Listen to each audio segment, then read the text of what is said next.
Hey guys, tonight we're stepping into the grueling world of an Egyptian stone quarry, where survival wasn't measured in years, but sometimes in days.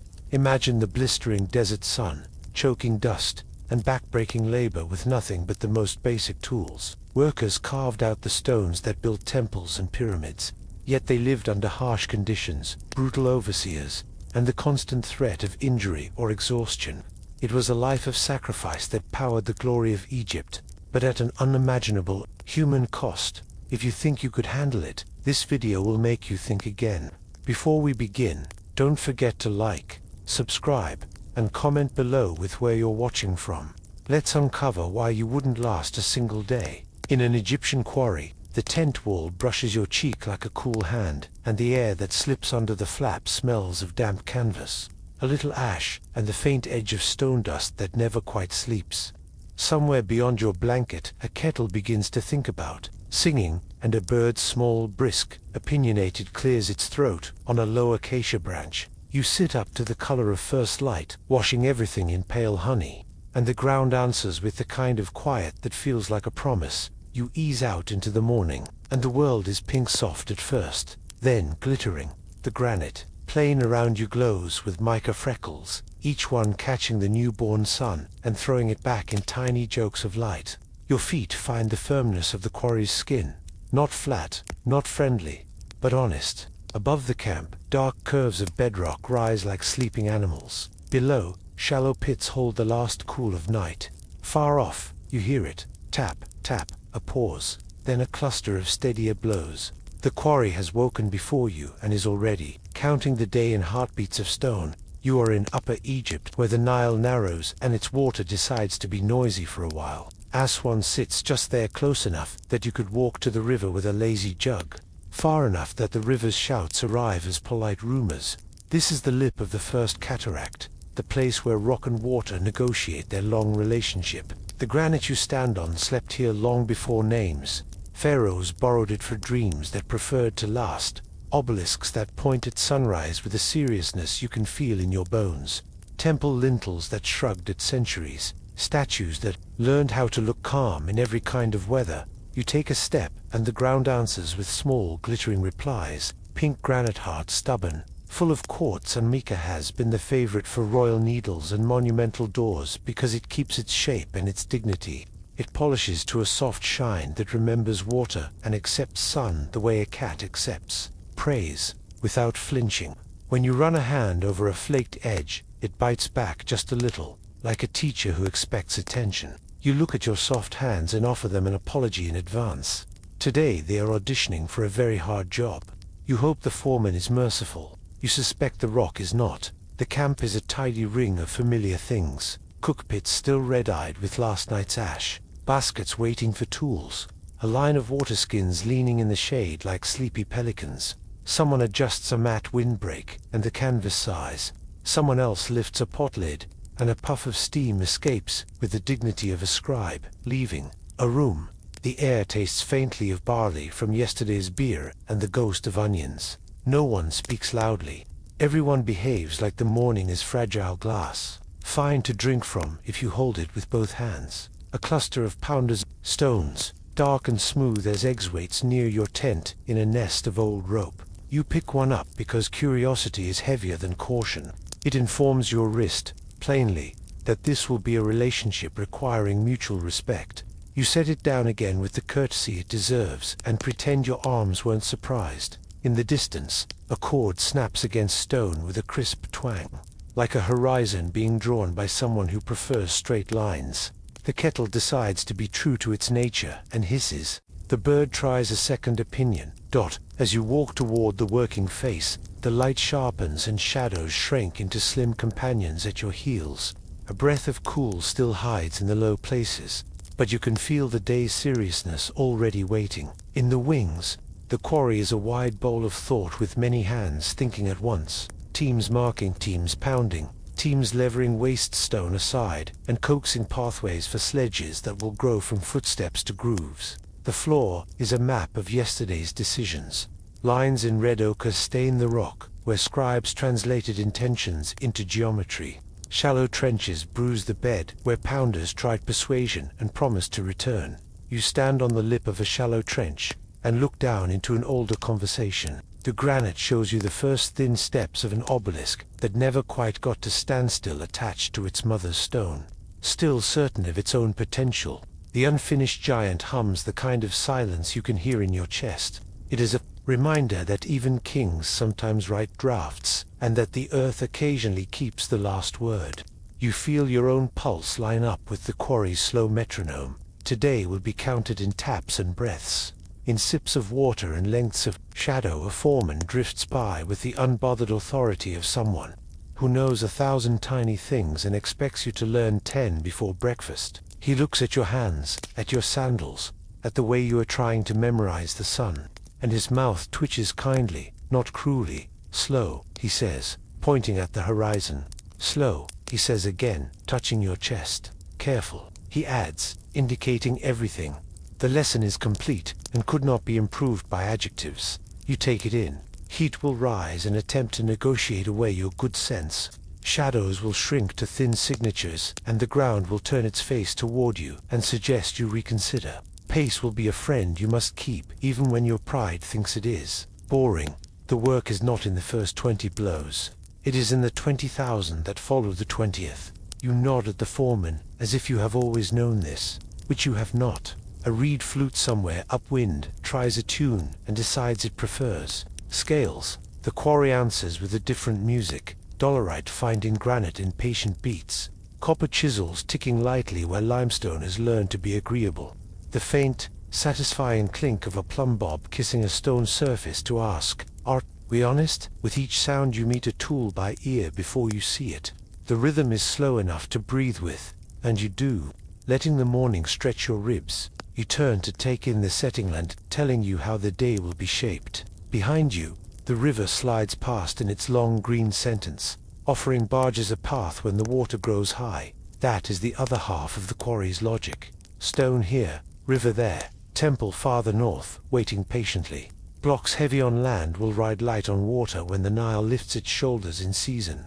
The quarry has chosen the river's neighborhood, for the same reason markets do. Movement is easier when the road is already a river. Someone hands you a small clay cup with warm water that tastes faintly of yesterday's ibis, gossip, and perfectly of life. You drink a slow mouthful, because haste spills more than it saves, and pass the cup on with both hands. Your lips hold a tiny grain of stone dust, and you decide it tastes like ambition. A jar of thin beer waits in the shade for mid-morning. Your future will taste like barley and gratitude. You wander toward a low table where a reed pen rests in a jar, and red ochre powder sits like a sunset that hasn't happened yet. A cord is stretched between two small pegs. A plumb line dangles, with the seriousness of a prophet. A cubit rod forearm's length of wood, carved with tidy marks, lies across a basket lid, as if it fell asleep mid-set. You will meet the person who speaks for these things soon, the scribe who will talk to stone in red lines and convincing geometry. Before that meeting, the quarry asks for your attention. You kneel and lay a palm flat on the granite. It is cool, now, but not for long. The mica sparkles like secret laughter. The quartz glints like an idea forming. You press a little and feel no give at all. This is work done by persuading the boundaries around the stone-cutting channels, so thin that cracks will listen, bruising surfaces until they remember they are made of many grains willing to be patient. You picture the long trench that will grow by breaths, the tiny mountain of bruised chips at its edge, the ropes that will later snake around a newborn, block like warming arms. The sun lifts a finger over the horizon, and the air shifts slightly, but you notice. Your shadow shortens by the thickness of a reed. A bird makes a final remark and relocates to a wiser patch of shade. Someone calls for more water to wet the sand, where a sledge path will be. Another voice murmurs the names of 10 men and a woman who will share 1 pounder by turns. Because the tool likes variety and arms like mercy. You listen to the names Zabu, Mena, Satso beckoned. Store them away as if they will open a door later. Glance at your hands again and smile at their innocence. Brace yourselves, you whisper. You will be very interesting by sunset. They look back, unimpressed, which is fair. You flex, testing your own hinges. Knees agree to help. Back promises to try not to offer opinions until afternoon. Shoulders request regular negotiations, Everyone in your body appears to be willing to sign a treaty with breaks included. Asterisk. You drift toward the table of red things just as its owner arrives. The scribe moves with a measured ease, like a person who never forgets that lines drawn early save backs later. He is not grand, he is necessary. He carries a small jar of water and a bundle of cords. His headband holds a tiny charm in the shape of a reed leaf. His hands are stained with the evidence of yesterday's decisions. He greets you with a nod that feels like an invitation to pay attention. In one hand he holds red ochre, ancient and cheerful. In the other he lifts the snapped cord, dusted with pigment. He squints at the rock, at the light, at the lay of the mica seems. He shrugs once half to the stone, half to the sun and smiles. That private smile people wear when they are about to ask the world to hold still for a moment. You can feel the day changing shape without moving. He gestures to the bedrock, like a host, showing where to sit. Here, his hand says without words, we will ask for a block. His fingers flick the cord. Red dust plumes and settles into a perfect line, an instant horizon on unruly stone. It's a gentle miracle, the kind born from practice rather than surprise. The plumb bob follows, a little bronze teardrop that explains verticals with gravities. Calm logic.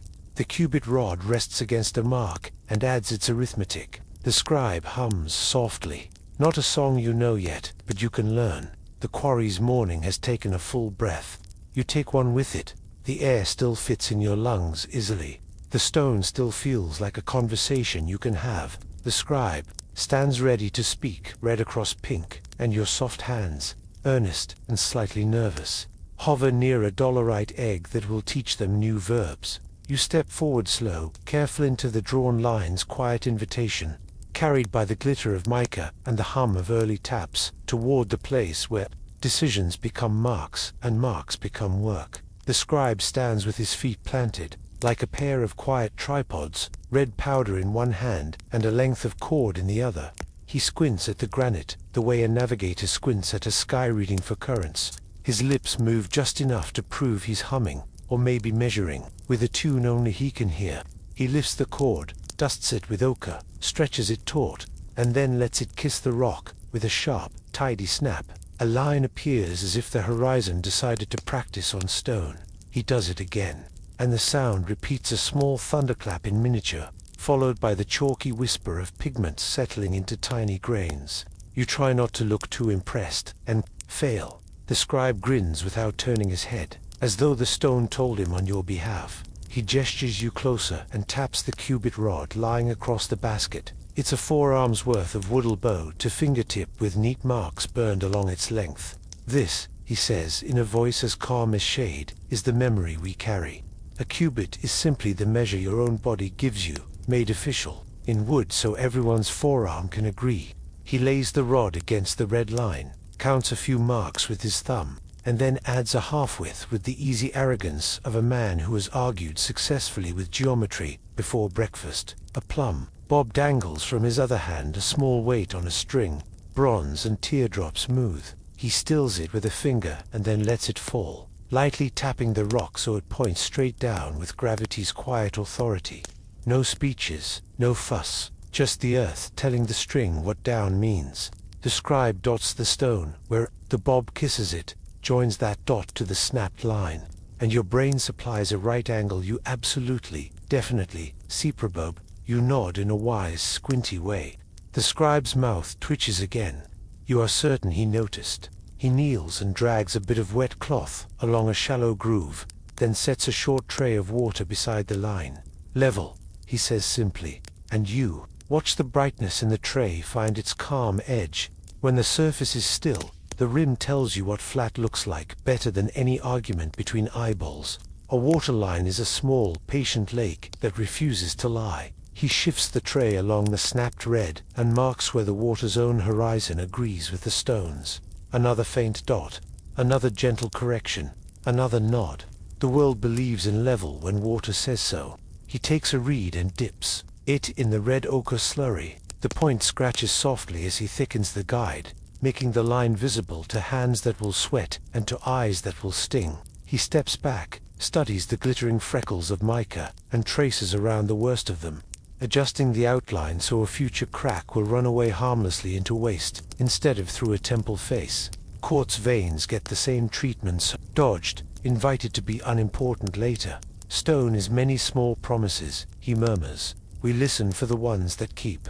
He taps places where the grain runs truer, where the crystals lie tighter, where light doesn't betray a hairline. Quarrel under the surface. The outline he draws is not just a rectangle. It's a conversation, curving where the rock remembers a ripple, straightening where it slept undisturbed for a very long time. You feel oddly proud of a shape you did not help make. He adds tick marks along the edges, little ladders of short strokes. Teams share edges, he explains. Strokes make the sharing fair. Those ticks will tell pounders how far to bruise the trench today and where to leave ribs of stone to hold the block safe until the quarry decides the right moment to free it.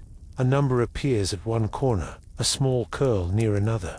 Not secret codes, just reminders in a language of lines. Waystone, he reminds you with a gentle flick of his reed, is not wasted. He sketches a short arrow and a step, then another.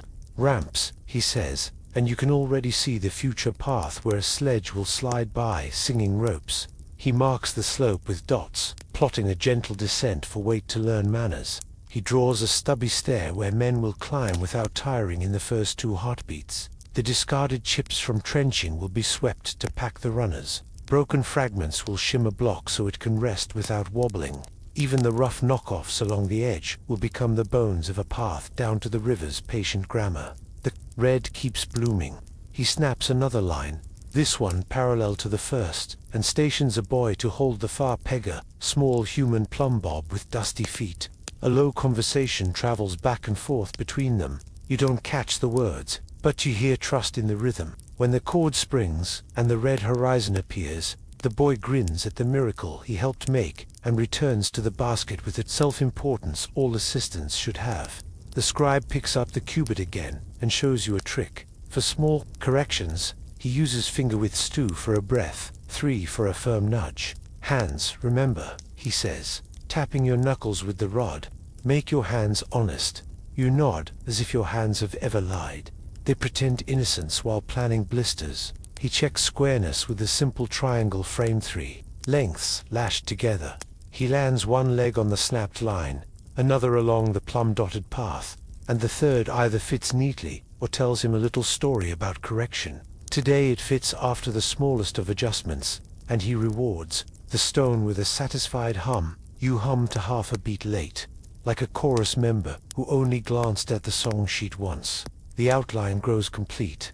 Long sides that will become new faces. Short ends that will someday look like decisions made long ago by people with strong backs and good tempers. He softens a corner, not because he's changed his mind, but because the block will want a tiny ease where ropes will later lie. He marks a narrow gutter along one edge where water can run when someone sprinkles the sand. To sweeten friction for the sledge, he adds a little pictogram of a jar there so that even in a tired afternoon, the ground will still get its drink. He tosses a bit of red dust to the wind and watches it vanish into the bright.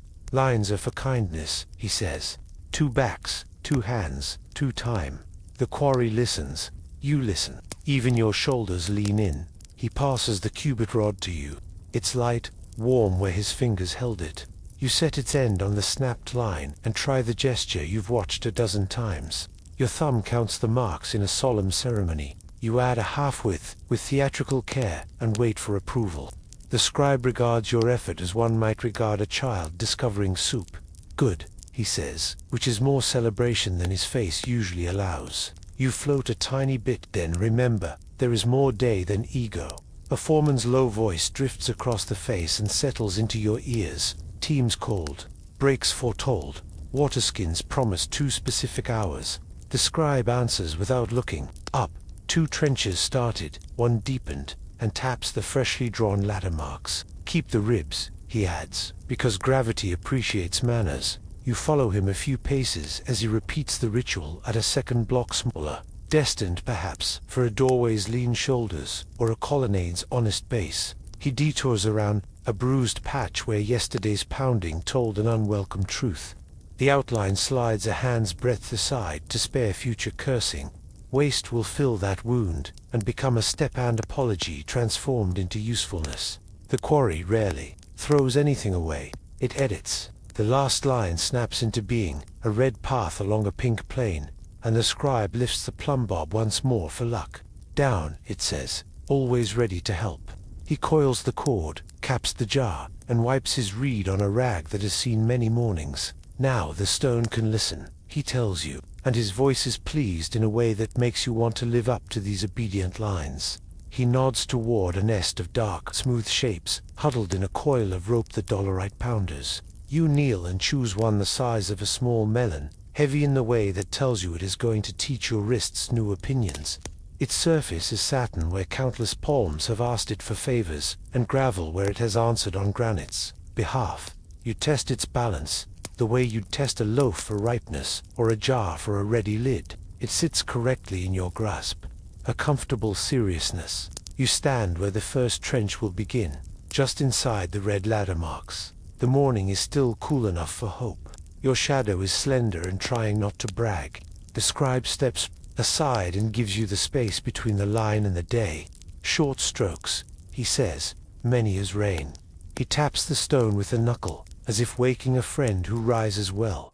The cord lies quiet now. The dots wait like small promises. You draw a breath and let it out slowly. Align the pounder over the first tiny square of future trench, and set your soft hands, very determined hands, around the tool that refuses to blink. You lower the dolerite into your palms, and it settles there with the confident weight of a tool that has never second-guessed itself. Dark, egg-shaped, its skin is satin where hands have polished it, rough where it remembers arguments with granite.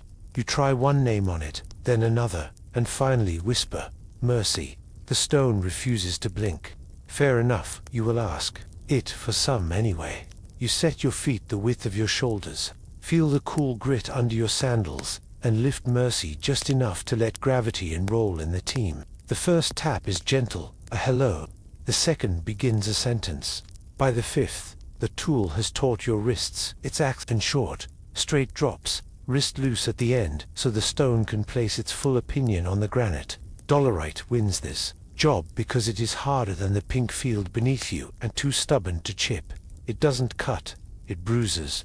Under each thud, grains of quartz and feldspar give up their grip with a tiny hiss. You feel more than hear.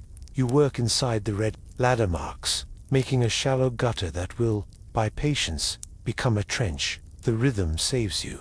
Lift, fall, breath, lift, fall, breath. The sound carries along the face, not loud, but inevitably a metronome for a day that prefers long thoughts to quick jokes. Each strike leaves a small crescent of crushed stone. You sweep the crumbs aside with the edge of your sandal and discover that progress is visible only if you look kindly. This is fine work for people who own small victories. You look down at your hands, still softer than advise, and feel heat beginning in the heel of each palm, the place where callus will find you by afternoon and move in permanently. Mercy grows heavier as minutes collect, then lighter again once your shoulders remember they're part of the plan. The scribe's lines keep you honest. Don't wander, don't chase the shiny mica. Stay in the latter, square by square. A partner takes your place for 10 beats, then you return, trading elbows and breaths like good neighbors sharing a well. When the trench's bruised floor reaches a thumb's depth, the next tool clears its throat. A copper chisel gleams on the mat like a sliver of sunrise. Copper is not the sharpest mind in the drawer, but it is clever about change. Soften it in fire. Hammer it thin. Let it work until it mushrooms. Soften it again. You hold the chisel and feel its edge with a thumb. It is not a knife. It is a wedge that prefers patience to drama. You set it at the trench's inner lip, where the bruised grain shows a faint line. Then persuade a friend with a wooden mallet to give it a measured tap. Tick. Granite answers with a tiny flake. Tick tick, another. The chisel eats the bruise. You made with mercy, turning crushed grit into a clean edge. Annealing is the chisel's secret ritual. When the edge dulls and its mouth turns tired, a smith heats it to the color of a memory reed that leans toward orange, then lets it rest. Heat makes hard copper relax.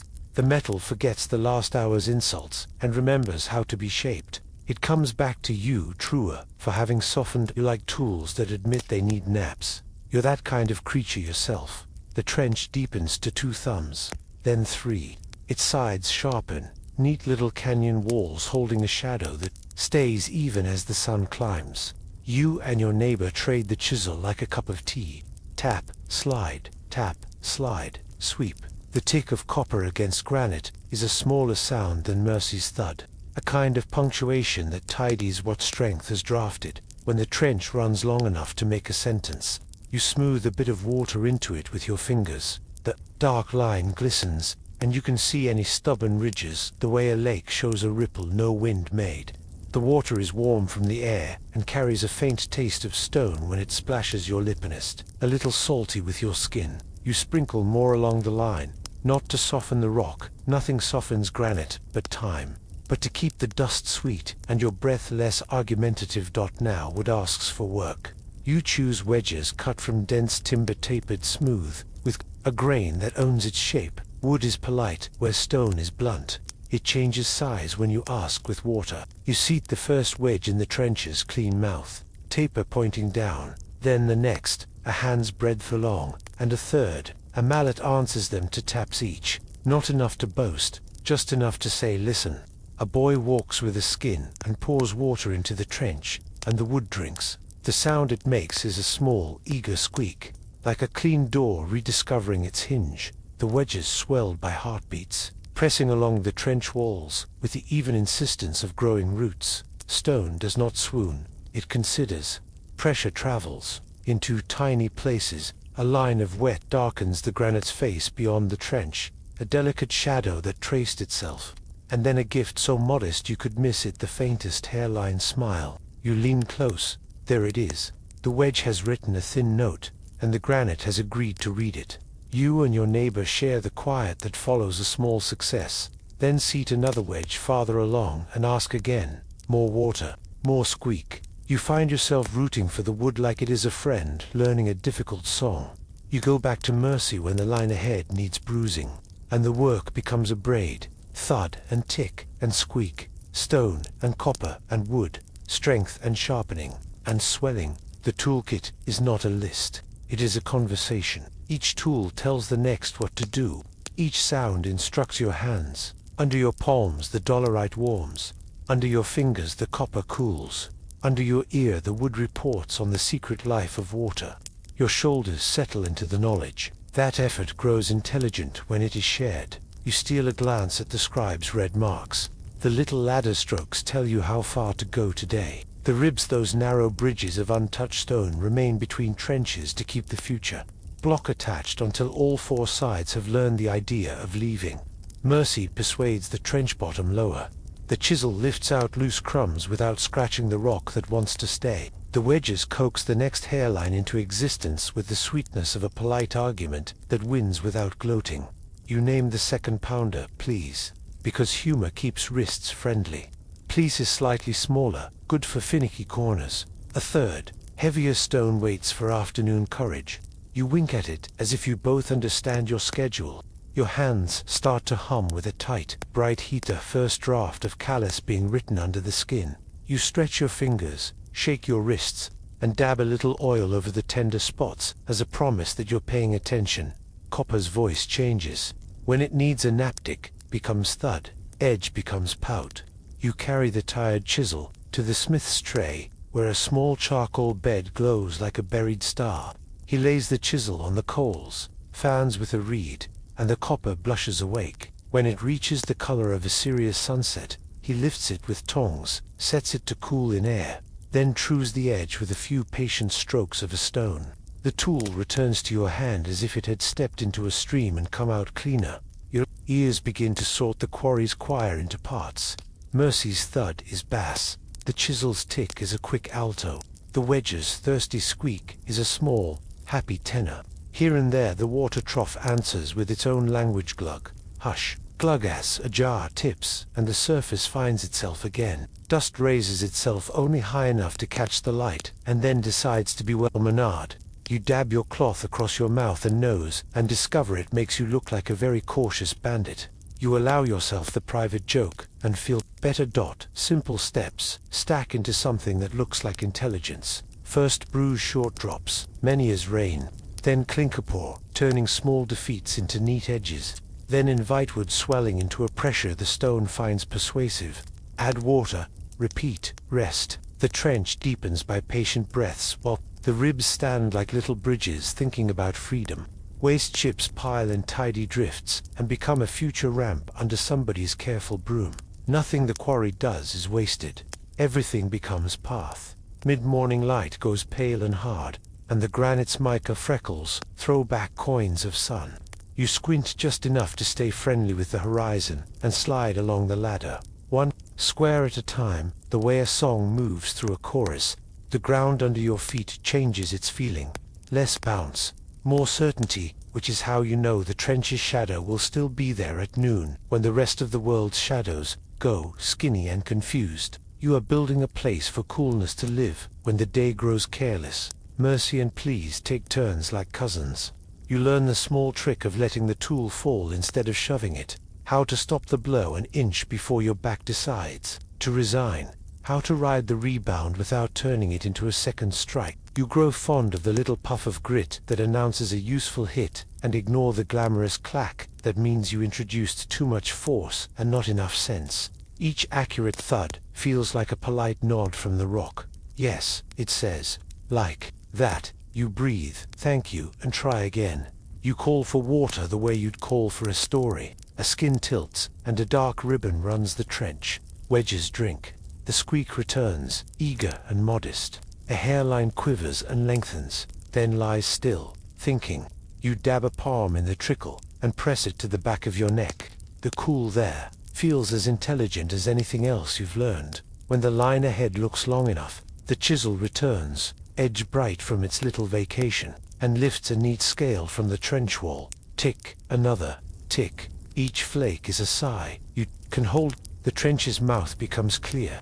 Its sides show a straightness your eyes finally trust without squinting into pretend right angles.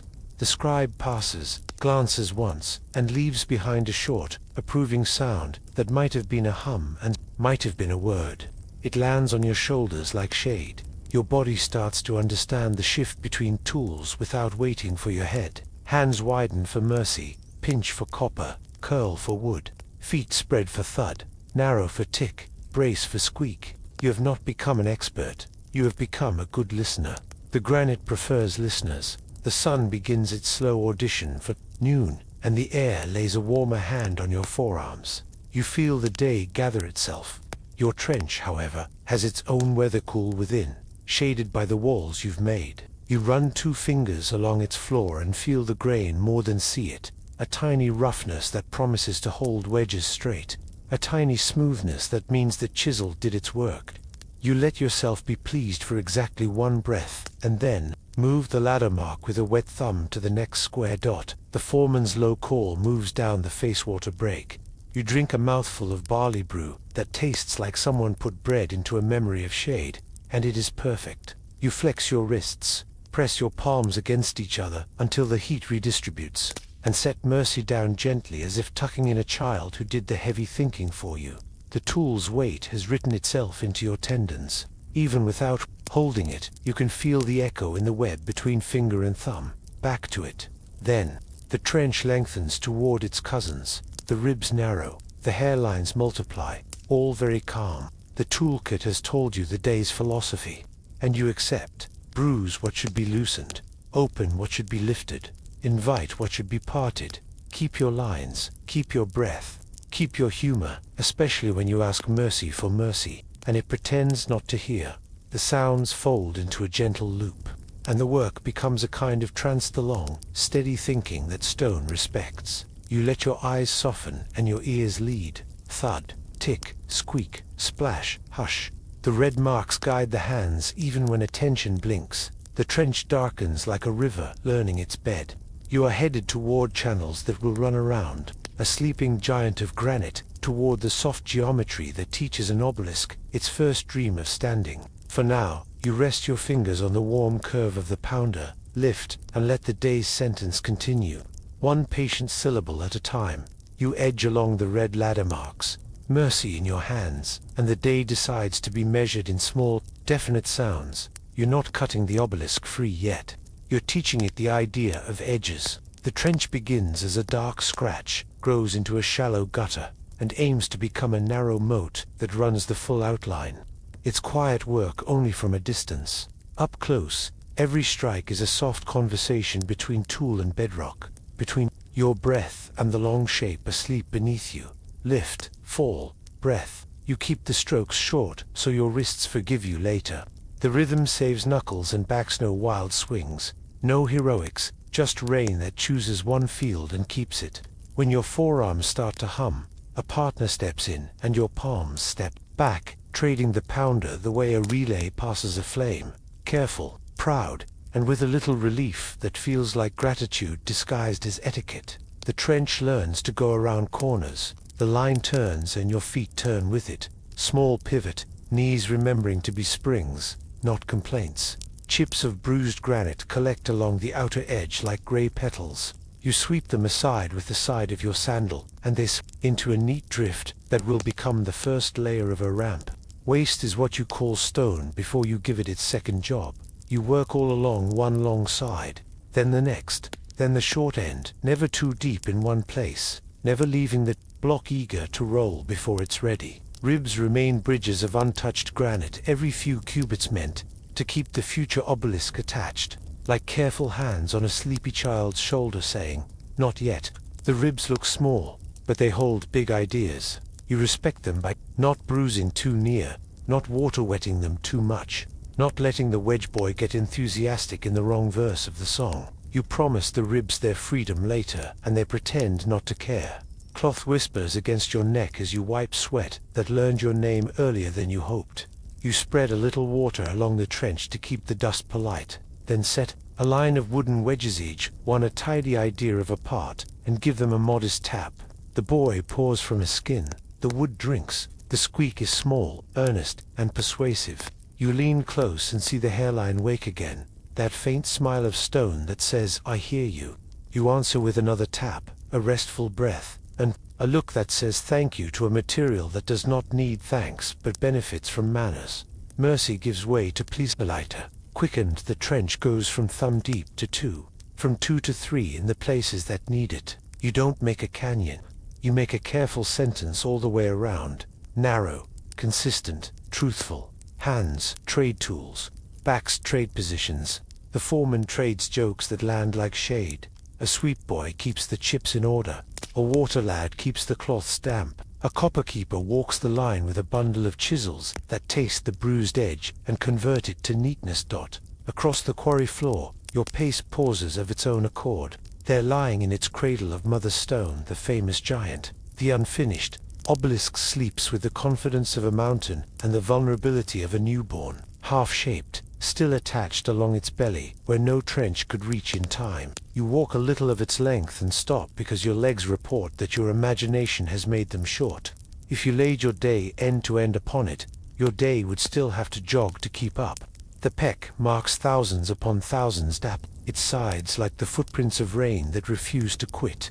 You do not lecture yourself about sizes or numbers. You just look, and your knees, good citizens, vote for humility. You come back to your own smaller dream with fresh respect for patience. The trench wraps another corner. You and your neighbor switch places without comment. The echo of the face answers each thud a heartbeat later, as if the rock is counting with you. The ribs get a visit from the scribe who lifts his plumb line, checks the level in his little tray, and adds a red tick where afternoon you will stop. He reminds you with his fingers rather than words.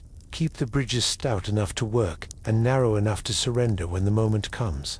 You nod as if the ribs could hear you, which is not entirely silly as stone. Listens slowly. Midday begins. Clearing its throat. You notice because shadows grow skinny and the air tries to write its warm hand across your shoulders. The rhythm does not change, only the tempo of breaks. Awnings follow the trench like patient clouds. The waterskin passes with the respect usually reserved for elders. A smear of oil on your palm admits that callous is a kind of promise, not a punishment. The relay tightens 5 blows each. Shift. 5 blows each. Shift like a breathing exercise the whole team learned in the same dream. Little piles of bruised granite. become small hills you can rake into the runners later. They have a different sound underfoot, a hush instead of a crunch. The sweep boy stacks them by habit into tidy ridges that look like notes on a quiet staff. Someone hums over them, and the quarry accidentally writes music for 3 heartbeats. The ribs stand unbothered as the moat grows continuous. The trench's sides are crisp now, its bottom even. You lower a long reed across it and watch the shadow look back across the day. The wedge boy, cheeks bright with purpose, waits another line, and the wood sings the soft hymn of swelling. In places the hairline connects like handshakes between acquaintances who intend to be friends. You nod at each as if you were witnessing a good marriage. When a corner meets a corner and the loop closes, the foreman marks the place with a thumbprint, dipped in wet dust, a tiny seal of "we were here, and we meant it." You lay a palm flat on the newly drawn edge and feel the cool held within. Your skin hums with a little ache that will become a story tonight when you lie down and compliment your own foolishness. You whisper to Mercy, "Just a little more," and the stone answers by being exactly itself. Afternoon light leans. The echo shortens. The trench begins to behave like a hallway, and you move along it with the confident small steps of someone who knows where the floor is. You pass the ribs and pat them once, the way you might pat a mule that has carried above its share without raising its voice. The sledge path beyond your work starts to appear in your head, a ribbon of wetted sand.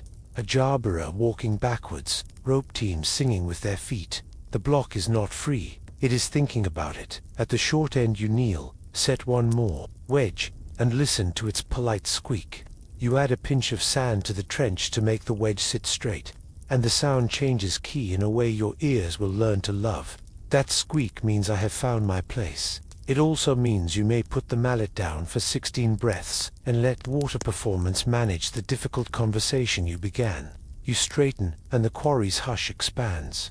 Yes, there is pounding, but it has become backdrop, a friendly, weather-steady thud, small tick, distant scrape soothing in its predictability. In the far clear part of your mind, you imagine work where the sounds are sharper and the stone is softer, where chisels do more talking than pounders, where the air tastes like a cave that forgot to be a secret. The word comes quietly. Tura. You look to the river's direction, and the light there is different, paler, as if the day has been cooled with a wet cloth.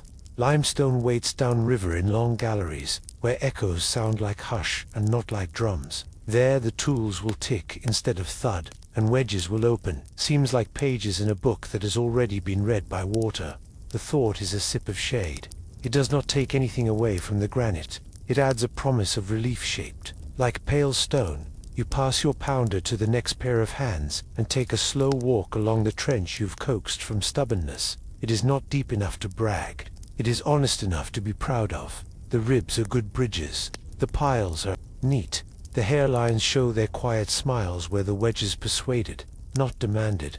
The scribe's red ticks glow like small sunsets. You put your palm against the face, and it is no longer cool, but it is still calm. Water break arrives with a clink of clay cups. You drink barley in gratitude. Cloth rustles as you tie it back over your mouth.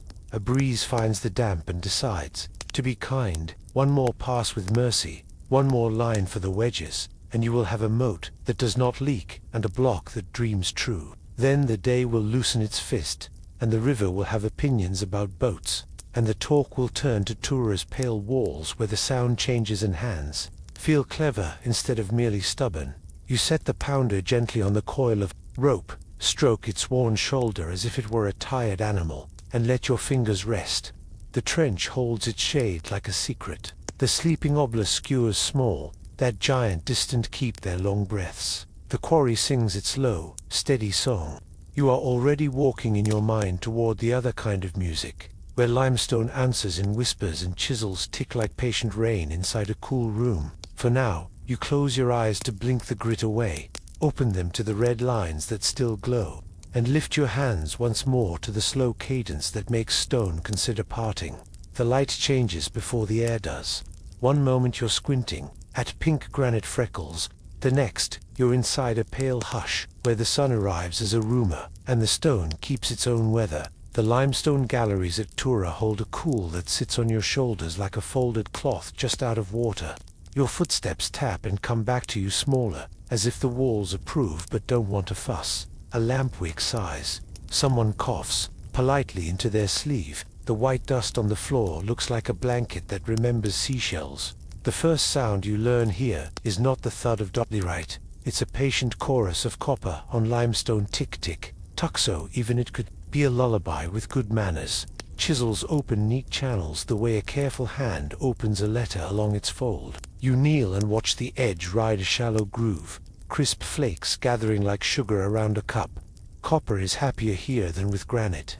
It bites and rests and bites again, refreshed by the small ritual of the smith's fire and stone. A boy follows the line, sweeping the pale crumbs with a soft broom that makes a sound like the air writing your name. The scribe is here, too, softer in his movements, reed ochre lines, staying tidy, even in low light. His cord snaps a horizon onto white, the mark landing with a glow that your eyes accept without argument. The cubit rod stretches elbow to fingertip, measuring a block you could hug, not just admire. Limestone for casing stones prefers neighbors that match like good stories told side by side. Consistency matters. Same size means builders can place them like careful bread slices, face to face, line to line, letting the outer skin of a pyramid lie smooth enough to teach sunlight how to slide. If every block is a slightly different opinion, the wall spends days arguing instead of standing. Here, they keep the arguments for lunch. You run a fingertip along the fresh channel and come away. Instantly, you look more experienced. Chalky fingerprints are generous. They lend you a veteran's hands for the price of touching anything. You try not to touch everything. You fail, and your grin survives the evidence. The wedges here are still, wood close-grained, tapered, the sort that enjoy water like a camel enjoys shade. After the chisels open a clean mouth in the stone, a line of wedges sits upright like patient teeth. Tap, tap, just enough to seat them. Then a skin pours a narrow line, and you hear the squeak of swelling, a little song that says we are growing with purpose. Limestone listens differently than granite.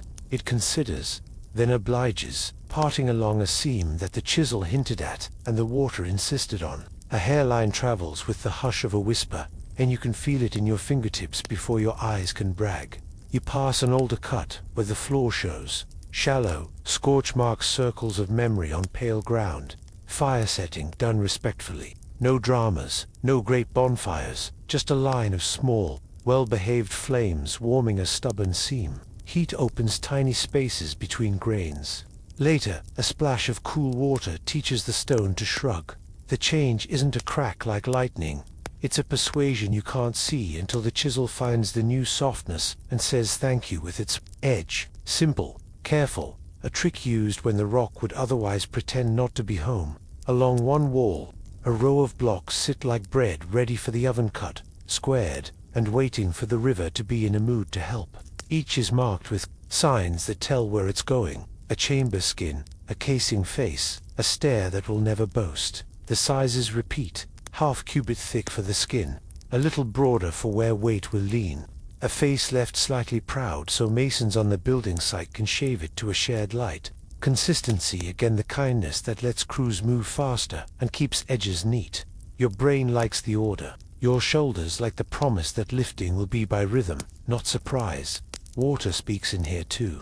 From a ceiling crack, a steady drip patters into a shallow cup, someone left on purpose. The scribe visits it now and then to remind the level. Where honesty lives, the rim teaches flat better than eye and pride combined. You hold the cup and watch the surface settle into stillness. An instant horizon you could use to draw a straight line in a swaying boat. You return the water to the drip and feel clever just for observing. The light makes faces gentler. Lamps are tucked into niches, flames no higher than a thumb, wicks turned down like good manners. A woman passes with a small basket of sharpened chisels and a posture that would carry a throne without wobbling. Her hair and shoulders where the dust like winter wears frost. She tips the basket, and you pick one warm in the shaft where another hand worked, cool at the edge that has just been kissed by stone. You set the chisel at the channel's edge and try the tick-tick rhythm. Limestone answers politely, parting into flakes that look like moth wings. You feel competent, then humbled, then happy, all in the space of 5 chips. A foreman speaks in the tone of someone explaining bread. Strike within the line, not on it. Leave ribs for now, like bridges you'll knock away later. Lift the flakes, don't scold them. You do as told, and the work forgives your enthusiasm. The wedges take their turn once more. The seam opens another hand's breadth. The block quivers in place like a sleeper, turning to a cooler patch of linen. When it finally lets go, the sound is a small sigh, not a shoutstone that has agreed to be helpful. The quiet here carries news. From beyond a bend, a low chant begins, just breaths aligned. No words, and you feel it in your knees more than in your ears. A team is easing a finished block to a waiting sledge, laying reed mats like respectful hands, sprinkling the floor so dust behaves, guiding weight, with voices that count without numbers.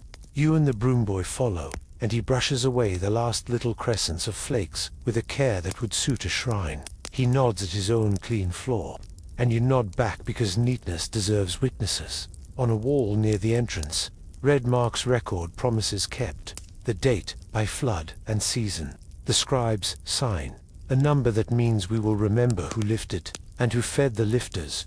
You touch the dry line and your fingertip becomes part of the record for a heart's beat.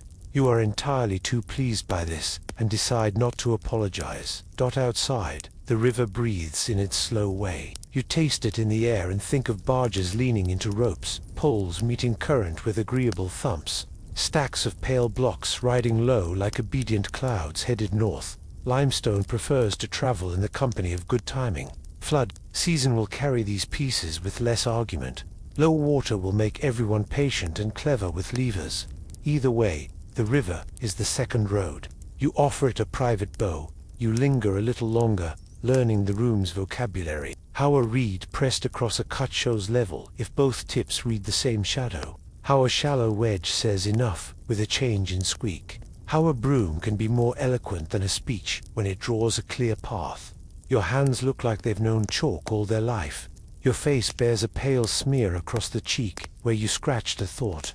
Everyone here wears the same white insignia. It makes you feel like part of a quiet guild. When you step back toward the entrance, the air brightens one shade at a time lamp glow, giving way to the indirect sun that behaves with restraint at the mouth of the gallery. A breeze stirs and wakes the dust, but here it is soft, more sigh than sting. The shadows are full-bodied again, friendly and slow, rolling out ahead of you like carpets being unrolled for your feet. You squint toward the river, and imagine the return to the south, where the quarry yawns wide, where granite's pink skin reflects the day with mischief. Aswan's light will not be shy.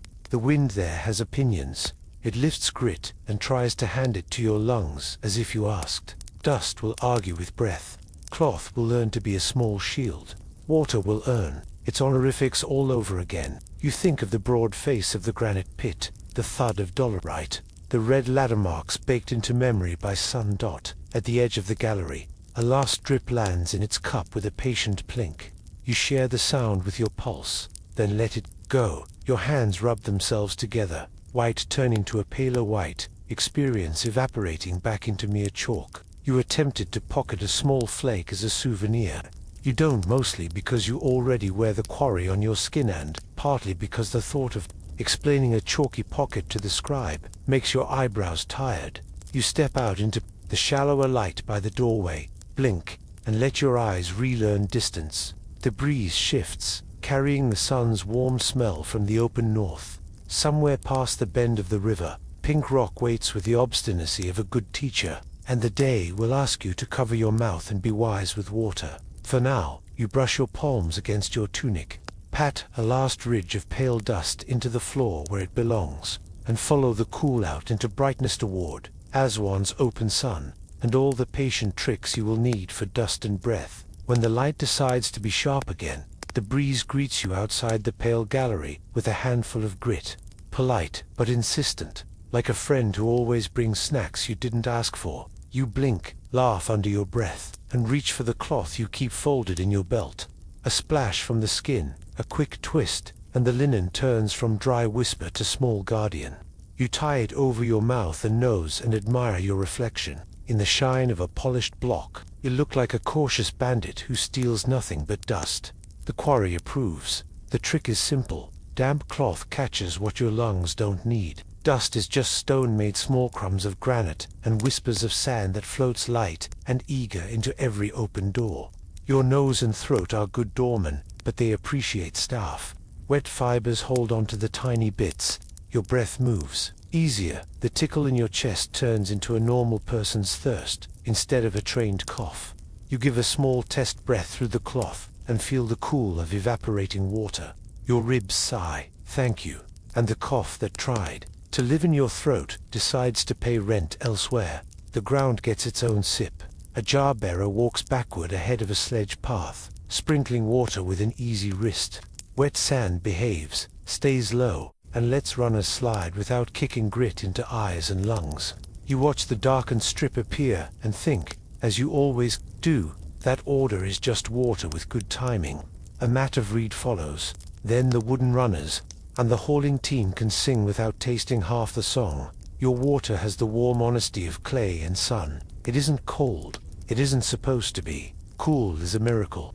Warm is a habit. You take 2 small mouthfuls, not 3, because bodies like often more than they like much. The first swallow wakes your tongue. The second convinces the back of your throat that life is still clever.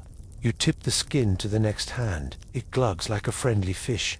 The strap squeaks. The water travels clockwise, the way stories do, and returns with thanks in the form of lighter shoulders. Beer comes later. Measured the way you measure shade generously, but with sense. It pours thick barley and patience in a cup. The grainy tang brushes your teeth with the memory of fields. A soft sour sings under it, the polite proof that boiling and brewing have chased away the mischief water sometimes carries. 2 swallows, then the cup moves on. You want a third, because you are a person, but you wait, because you are also a traveler in heat.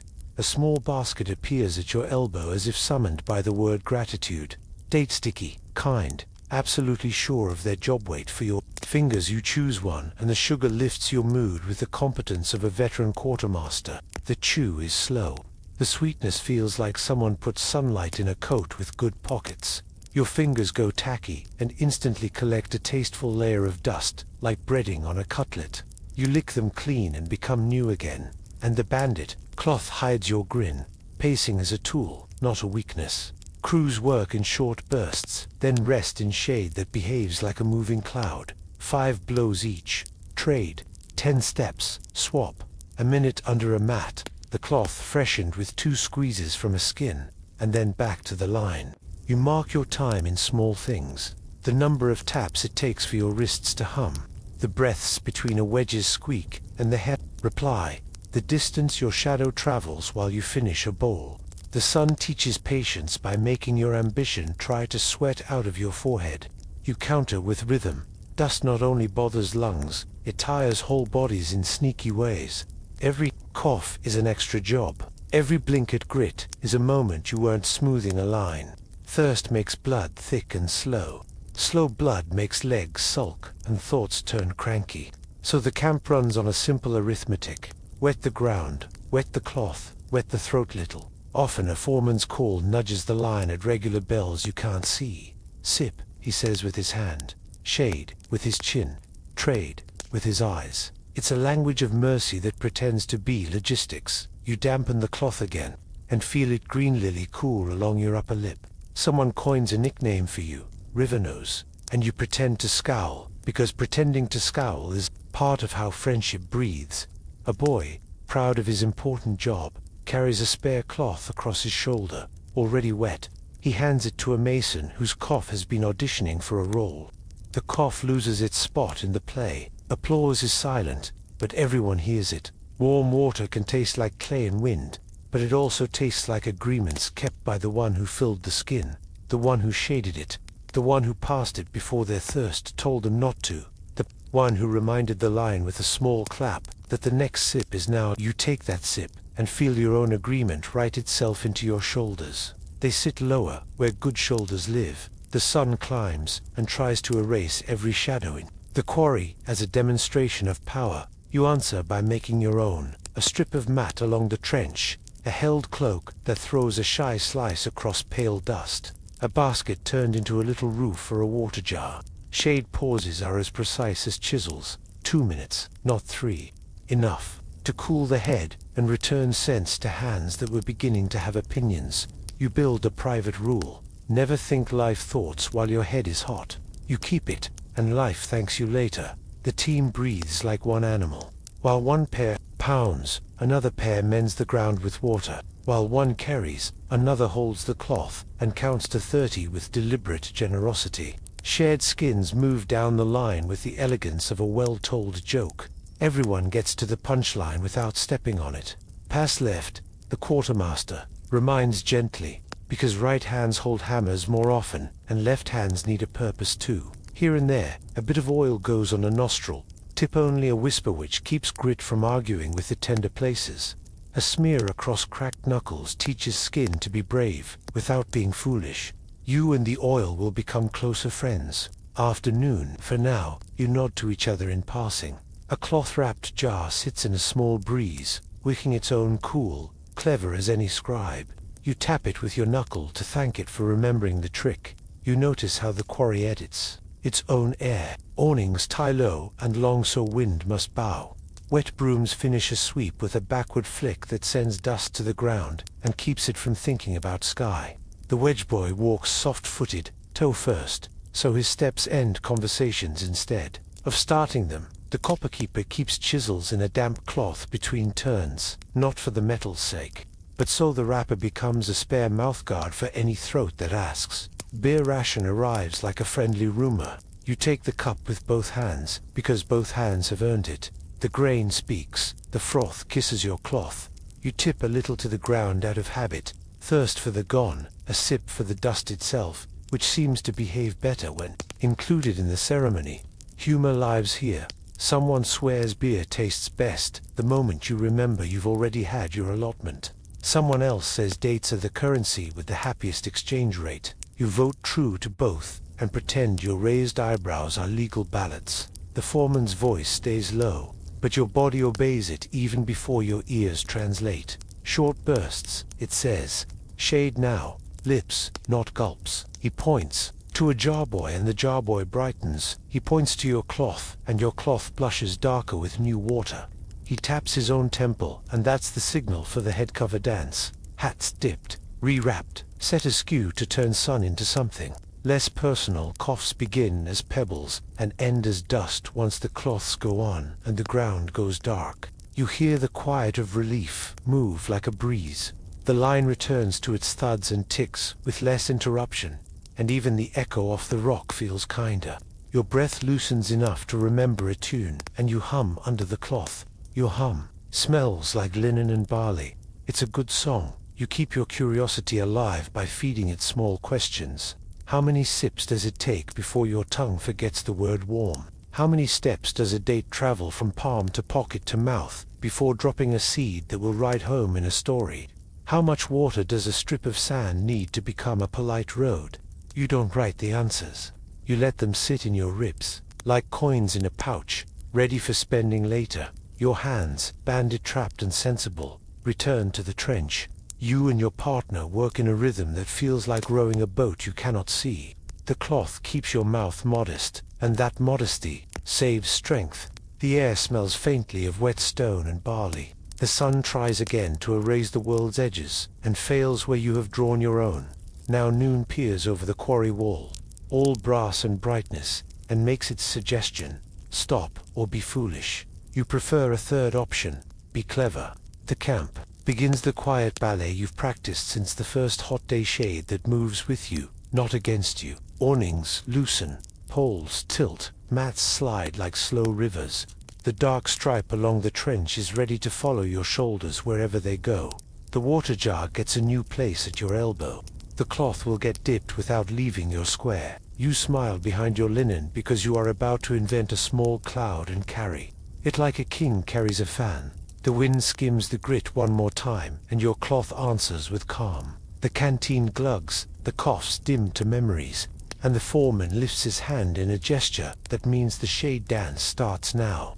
You take one last measured sip, sweetened by a stolen date half, and feel your breath become a steady guest again. Then you reach for the nearest mat edge, slide your piece of shadow into place. and step under it, as if walking into a sentence you already know by heart, ready to make the moving shade your partner for the bright, patient hours to come. Slide the matte edge forward with your toes, and the shade obeys, a dark ribbon inching over bright stone like a careful river. The air around your shoulders cools by the width of a palm. Noon has arrived wearing all its jewelry, and the quarry answers with manners instead of bravado. Awnings, low hats dipped, work made small and intelligent. You grin under your damp cloth and try to bargain with the sun, as if it were a spice merchant. Best price for a breeze. Ra declines the offer, but your shade counteroffer stands. The awnings begin as bundles felt or tightly woven mats and unfurl into sails that prefer to stay close to earth. 4 poles, 2 ropes, a few clever knots, and your trench gets a private cloud. The wind tests the edges, flutters, then agrees to behave. You weight the skirts with chips of stone, so the shade hugs the ground. Someone tucks a jar beneath the darkest stripe where water can think cool thoughts. The rest of the face follows suit, little tents of shadows stepping along the red lines. The quarry learns to bend, not break. Midday is not for heroes, noon convinces. Tools to slip, and tempers to argue. So you make a different menu of tasks. Careful cleaning, quiet measurements, small cuts that don't ask sweat to stage a revolution. The big pounding sleeps. The chisels speak in shorter sentences. You lay a reed across the trench and watch the bubble of light on a shallow tray of water settle into honesty. The plumbob nods. You thicken a red mark with the reed dipped in ochre. Precision like shade, and a heartbeat that hasn't been chased. Your hands, which earlier auditioned for granite, now audition for longevity. A little oil from a small clay pot, sesame maybe, or a mixed sab finds the cracked places across your knuckles. The scent is faint and friendly, a green whisper that pretends to know plants personally.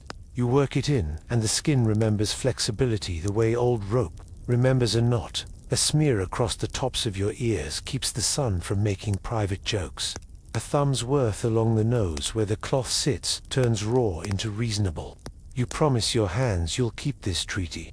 They pretend indifference and then accept. Tools get a swim, too. Copper that spent the morning arguing with limestone or smoothing granite takes a rest in a bowl of water set in the shade. You listen for the tiny hiss, more a thought than a sound, as heat leaves the metal's bad idea of getting soft at the wrong time. The edge thanks you by not biting your palm. Wooden wedges, tired of being clever, drink from the trough and then nap in a damp cloth so the grain doesn't sulk. Even the mallet gets a dip, a quick kiss for the head. Not the handle so noon doesn't dry it into opinions. The shade stripe across the trench is a touch you can see. Stone within it feels like the inside of your wrist. Stone beyond it feels like a stove deciding to be honest. You work with your knees in the cool, your toes finding the boundaries so your balance doesn't wander. The sun tries to erase every line in the world. Your awning writes them back. The felt flaps once, twice, then settles into a soft breath that matches your own. Cicadas begin their noon sermon from a clump of scrub, all praise and no punctuation. You decide to take it personally and accept the benediction. You rotate crews through the cloud like a careful host at a long table. 5 minutes in, 5 out, while one pair trims the trench edge and lifts neat scales with a copper kiss. Another pair lifts water to the mat's edge, pushing the cool farther with polite insistence. A third pair wipes bowls and sharpens a straight edge with lazy precision, the kind of task that looks like resting because it is. The fourth stands in the little breeze at the awning's mouth and refills a cup from a jar wrapped in damp cloth making its quiet miracle. The spoon inside taps the clay with a sound that always reads as permission. You try another negotiation with the sun. 2 breaths of wind for a promise not to gloat at dusk. Ra, being very busy being the sun, ignores you with professional grace. You accept the terms and lower the awning an inch. Shade grows thicker, like soup left to think. Your breath decides it is a person again, not a bellows. Noon teaches humility to a proud hammer arm. You learn to choose the jobs that won't need apologies later. Cleaning chips so a foot won't slide. Aligning wedges so swelling has a straight conversation. Refreshing the red ticks the scribe left so tired eyes don't guess. A boy walks the edge with a soft broom, his strokes ending each sweep toward the ground, so dust decides to stay put. The broom makes a sound like sleep, finding the right pillow. You wonder if a broom can be a priest, and decide it can. The camp bends its schedule around light, the way a boat bends around a rock without pretending to be surprised. Breakfast bells and water sips slide earlier in the hot months. The heavy work holds court in the morning and late afternoon. Midday becomes a school for unglamorous skills. A foreman murmurs the changes as if reading weather. You listen with your shoulders, and they nod. Even the river gets a say. Barge loading in low sun, not high. Ropes coiled under awnings. Poles stored in shade so hands don't discover the surprise of hot wood. You share the cloth over mouth trick with a new pair of eyes. Demonstration, dip, twist, tie, an extra fold at the nose. You'll look like a bandit with exquisite hygiene, you assure them. The laugh happens despite noon, which is the victory you wanted. Their cough fades after 3 careful breaths, and you feel a mean smugness. You immediately forgive yourself for a dot at the edge of the face. A jar of water with a reed plug sits inside a taller jar packed with wet sand, the nested cool trick both, tucked into the shadow of a block. You pull the reed, the water answers with a civilized thread, and the cup fills without drama. Sip for you, sip for the partner, a spoon tap for the person waiting, who has learned patience by torchlight, and by sun. You take your second sip and taste warm clay and a rumor of last night's barley. It is, without contest, the best flavor noon allows. Your cloth needs a rinse. A teammate squeezes half a cup through it, and the fresh cool at your lips feels like a quiet contract renewed. You retie and discover, with a sigh, that the cloth has also taught you to speak fewer words and better ones. The quarry is full of unintended wisdom. Across the stripe, the scribe appears, ghostly with powder, and checks the lines you've kept alive. He is more librarian than policeman at this hour, straightening, not scolding. He adds a tiny tick on the ladder where afternoon's trench should stop, a mercy mark that keeps ambition from writing checks sweat can't cash.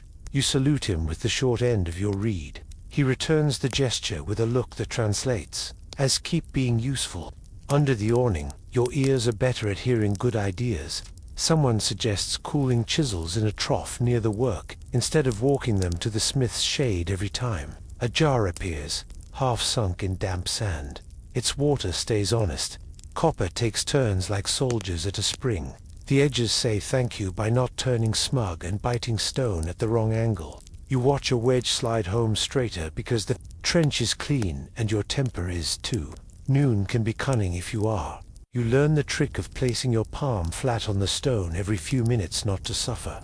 Just to check. If it feels like bread, a moment after the oven, you're fine. If it feels like a pot just off the flame, you slide the awning another hand width and switch to tasks that ask more brain than brawn. Your hand tells you the truth before your pride does. You keep listening to your hand. A slender breeze threads through and the felt flaps, a polite applause you decide to accept personally.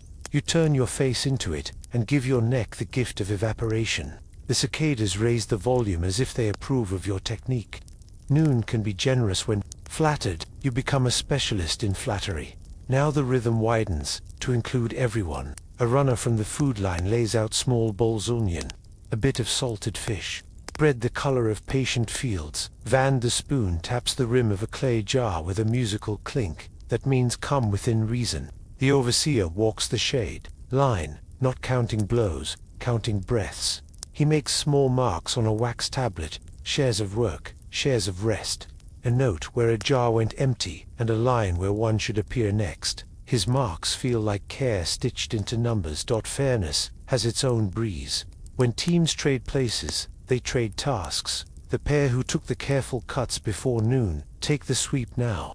The pair who hauled mats forward first take the next round of water. The pair who cooled tools will, in a quarter hour, fetch dates and pass them with the cheerful gravity of a priest. Even generosity rotates. There are no secret heroes at noon, just a camp where every small kindness travels on the same path as every clay cup. You glance at the foreman and he gives a tilt of chin toward the ration tent. The scribe there will be scratching tallies, soon bread loaves, beer jars, onions counted. Salt pinches, promised arithmetic that keeps bodies even and arguments light. You wipe your hands, smooth the awning edge once more, and feel the work settle into its honest hum. Noon hasn't won. You've taught it to share. One last swipe with the broom. One last check of the red tick you won't cross. And you let the tool rest in the shade beside a chisel that has earned its swim. Your knuckles, shiny with a memory of oil, flex without complaint. The stripe of shadow rides the trench like a quiet boat. And you step out from under it into the small hallway of air that leads toward the ration line. Overseers will stand there with their waxen cords. The spoon will measure kindly. The tallies will turn into bread and beer, and the kind of onions that can make a person forgive the sun. You tuck the cloth under your chin, press a palm to the cool underside of the awning in thanks, and walk toward the arithmetic of care, the fair counting that keeps a hard day gentle and a long day possible. The ration line begins where the shade ends, as if arithmetic prefers to stand with its back to the cool. A reed mat lies over a low table. On it sits a shallow bowl of ink, a wax tablet with yesterday's decisions shining faintly, and a reed pen trimmed to a point that looks both delicate and decisive. The scribe greets you with a nod that feels like a cup of water handed politely to your day. He lifts the pen, breathes once, and the first sound is the soft scratch of reed, making sense on wax. He doesn't hurry. Rations are not a favor. They are the other half of work. Bread, beer, onion, fish, he says, as if reciting the names of friendly stars. A basket thumps down at your feet, flat loaves, luminous with flour dust, still tender from the clay oven's steady heart. Beside them, a string of onions, skins like thin paper lanterns, a small parcel of dried fish, salty as the edge of a story, and the clay jar that always looks bigger than it is, until your hands remember it correctly. The jar holds beer, the thick kind you could almost chew, and on some afternoons you might, just to prove to your mouth that food and drink are cousins. He taps the wax with the pen's butt and explains, not because you don't know, but because kindness likes to rehearse. Bread is a reliable packet of strength, grain, water, heat, nothing complicated, everything necessary. Beer is water that has been taught to behave, boiled, brewed, made friendly by yeast, so your belly doesn't have to gamble. Onions are small, courage, and a reason to forgive the day. Dried fish is salt and protein tucked into a simple, travel-ready parcel. Calories, he says, without using the word, ride best in shapes that don't argue with heat or time or pockets. His reed glides again. Your name mark, your unit of 10, the sign for this day's sun. A small boy presses a seal into a damp clay token. The press clicks with a little satisfaction and hands it over. Later, you'll return it with the empty jar, so your tally and the camp's tally shake hands. The system is simple because it has to be. Hungry people don't need riddles. They need bread that arrives when the line moves, and beer that arrives before the throat gets the wrong idea. Inspection follows. The gentle sort that feels like someone checking a door latch before sleep. The overseer's eyes are patient. His hands stay friendly. He looks at your hat wrap, nods at your cloth, squints at your sandals to see if the straps intend to keep promises. He is not hunting sin. He is looking for trouble before it grows into a story. A cracked jar is swapped without speeches. A frayed rope gets wrapped in fresh fiber that will not fail. Shade is doing its job, he asks, as if shade were a person you supervise. You say yes, and it is. You lift a loaf.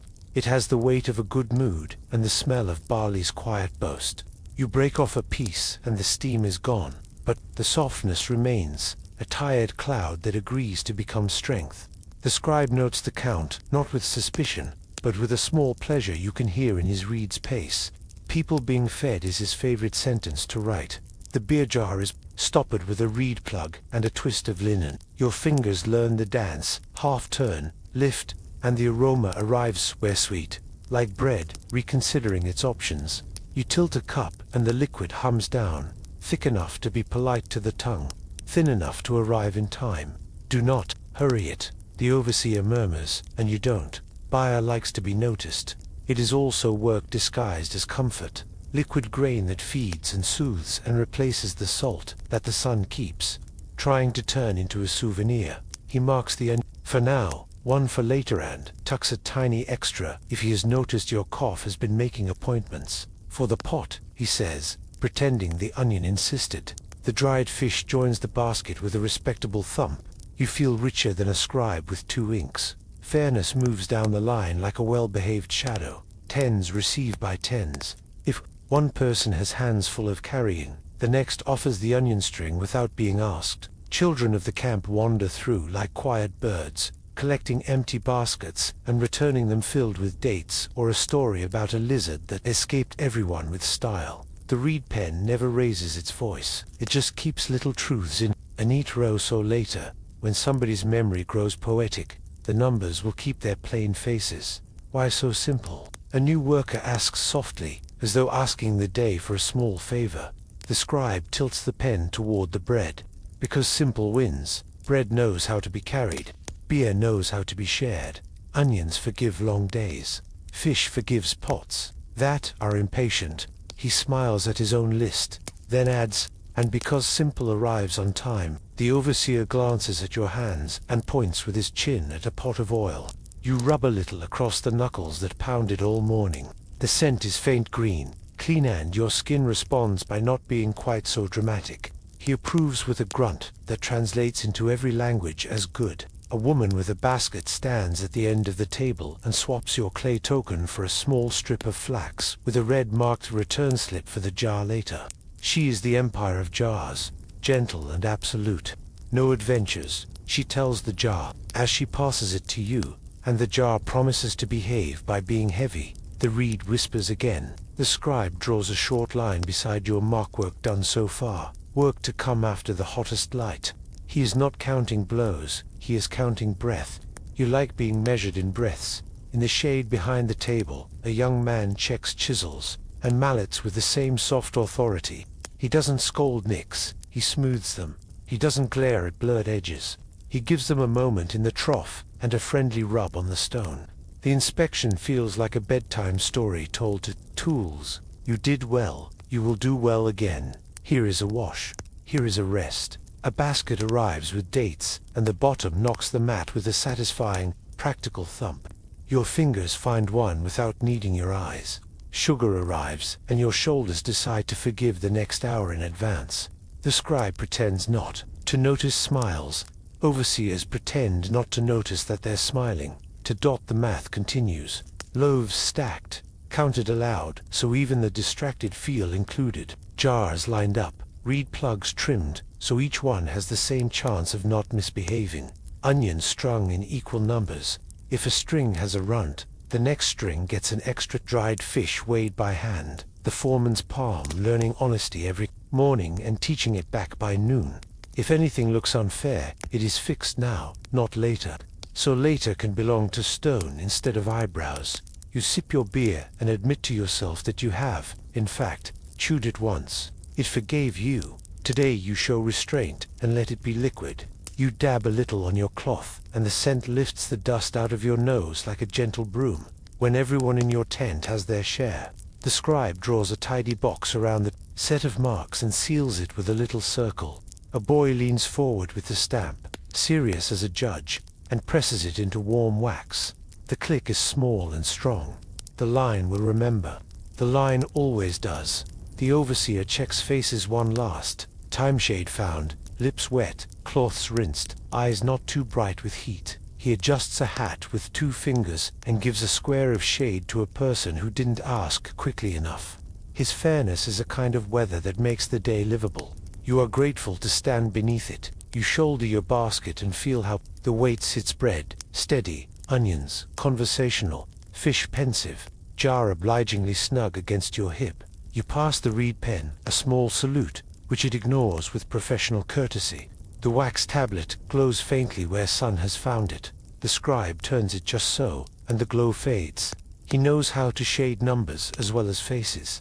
A hush falls. That is not silence, just a settling, like flour on a table after kneading. The air seems to lean in, waiting for the next sentence. It arrives on a breath you can hear, even under the awnings, a whistle. Clear and short, the quarry's kind way of saying back to the dance. The call threads across the yard and gathers hands around a sledge. ropes sliding like friendly snakes into waiting palms. The line behind you compresses into motion that looks like music, and you fit your basket into the day's rhythm, ready to move as one. You tuck your basket under the awning edge and step into the lane where the ropes already coil like friendly snakes, sun-warmed and smelling faintly of fiber and smoke. The sledge waits, a wooden sled with proud, blunt runners rubbed glossy with fat and oil until they shine like ideas that have been polished in many conversations. The block sits beside it on a bed of chips, all straight shoulders and quiet, confidence ready to take its first sliding breath. Levers do the first coaxing. A pair of pry bars, just smart sticks with iron tips, slide under the block, and you nudge in time with 3 others. Lift the breath, not the world, the foreman says. And the block obeys the metaphor. A plank skates forward, a timber crib rises by inches, and the sledge sniffs its new passenger. When height and alignment agree, the block settles onto the runners with a sound like a wooden bench deciding its content. Ropes crawl up over the stone-thick, braided lines that remember hands. You lay them across the face where padding will save edges, up over the crown, down the back to meet the sledge frame, and forward again into long tails. Knots bloom like practical flowers, hitches that tighten when asked and relax when praised. A boy with a coil bigger than his chest unwinds it in a straight river, and the river becomes many smaller streams, each one finding its team of hands. A jarberer walks backward, sprinkling water along the path with the grace of someone watering a very polite garden. Damp sand behaves, dry sand grips and makes a fuss. Wet sand packs its grains together, so runners skim the surface instead of digging. You can feel the difference under your soles. The grounds sigh as the water arrives. The hush that follows, the first pull, the jar tips again. The path turns a darker gold. The sledge seems to pay attention. Grease earns its place on the runner's up. Smear of rendered fat and a whisper of oil rubbed in with a rag that knows every knot and nail. Not too much, the old hauler mutters. You don't want to steer on your knees, just enough to make wood remember it once was sap and liked to travel. You run a fingertip along the edge, and it comes back shiny with an honest scent. Kitchen and workshop holding hands. The rope finds your palms. It is rough in a way that promises loyalty, each fiber a small grip. You rap once, not twice. Twice is a trap, and feel the line settle across your skin like a measured handshake. The foreman walks the length, checking spacing 5 steps between each pair of shoulders, a little more near corners. He taps someone's elbow with 2 fingers, not a scold, a reminder. Close your arms to your ribs when you lean. Save your wrists for greetings. A singer takes her place where the foreman can see her lips and you can hear her breath. The first note is just above the ropes, crick steady, comfortable, like a door that opens the same way every morning. She calls a phrase. You answer with your feet. The chant is a metronome for thighs and lungs. Not fast. Fast is for pride and spilled jars. This is a walk that leans, a walk that gathers everyone into one body. The rope tenses like a cat flexing. The sledge makes its first sound slide, then a tiny shudder, then a slide again. The block moves the way. A whale might dream of traveling on sand. You squeeze your grip on the pool and feel the rope's rough kiss across the heel of your hand, warm from grease in one place, cool where water splashed. Each crest in the braid finds the new callus the morning wrote across your palm and nods in approval. Your heels dig, then roll. Your hips learn to be hinges. Your shoulders become translators between stone and earth. A man with a reed flag marks the path stakes to the left and right like a gentle hallway. Low with the shoulders, the foreman calls, "Don't pull up." The stone thinks you're asking it to fly. A soft laugh travels the line, because that would be a day. You lean as taut, and the rope answers with a deepening hum. Sand darkens under the jar's whisper. The runners approve. The sledge finds its sentence. The singer breaks the chant into sizes you can spend. 4 beats to the next marker. Breathe. 4 beats. Breathe. Hands, not throats. She reminds with a smile you hear more than see. You keep your sound in your chest where air is abundant, not at your lips where heat would steal it. Someone starts a harmony and then thinks better of it. Noon asks for plain songs, not flourishes. You are, predictably, 2 beats late on the verse change. You catch your own mistake with a grin, and let your feet confess, while your hands pretend to have known all along. No one minds. A rope line is a forgiving choir. If you arrive a little after the note, you just thicken the cord. The sledge slides, shudders, slidesward, speaking in syllables. Under your toes, the grit of sand rearranges itself more carefully each time. You feel the tug travel from your palms into your back, then down your legs and into the ground, as if the earth is the last teammate in the chain. And it is. Lean through your heels, not on them.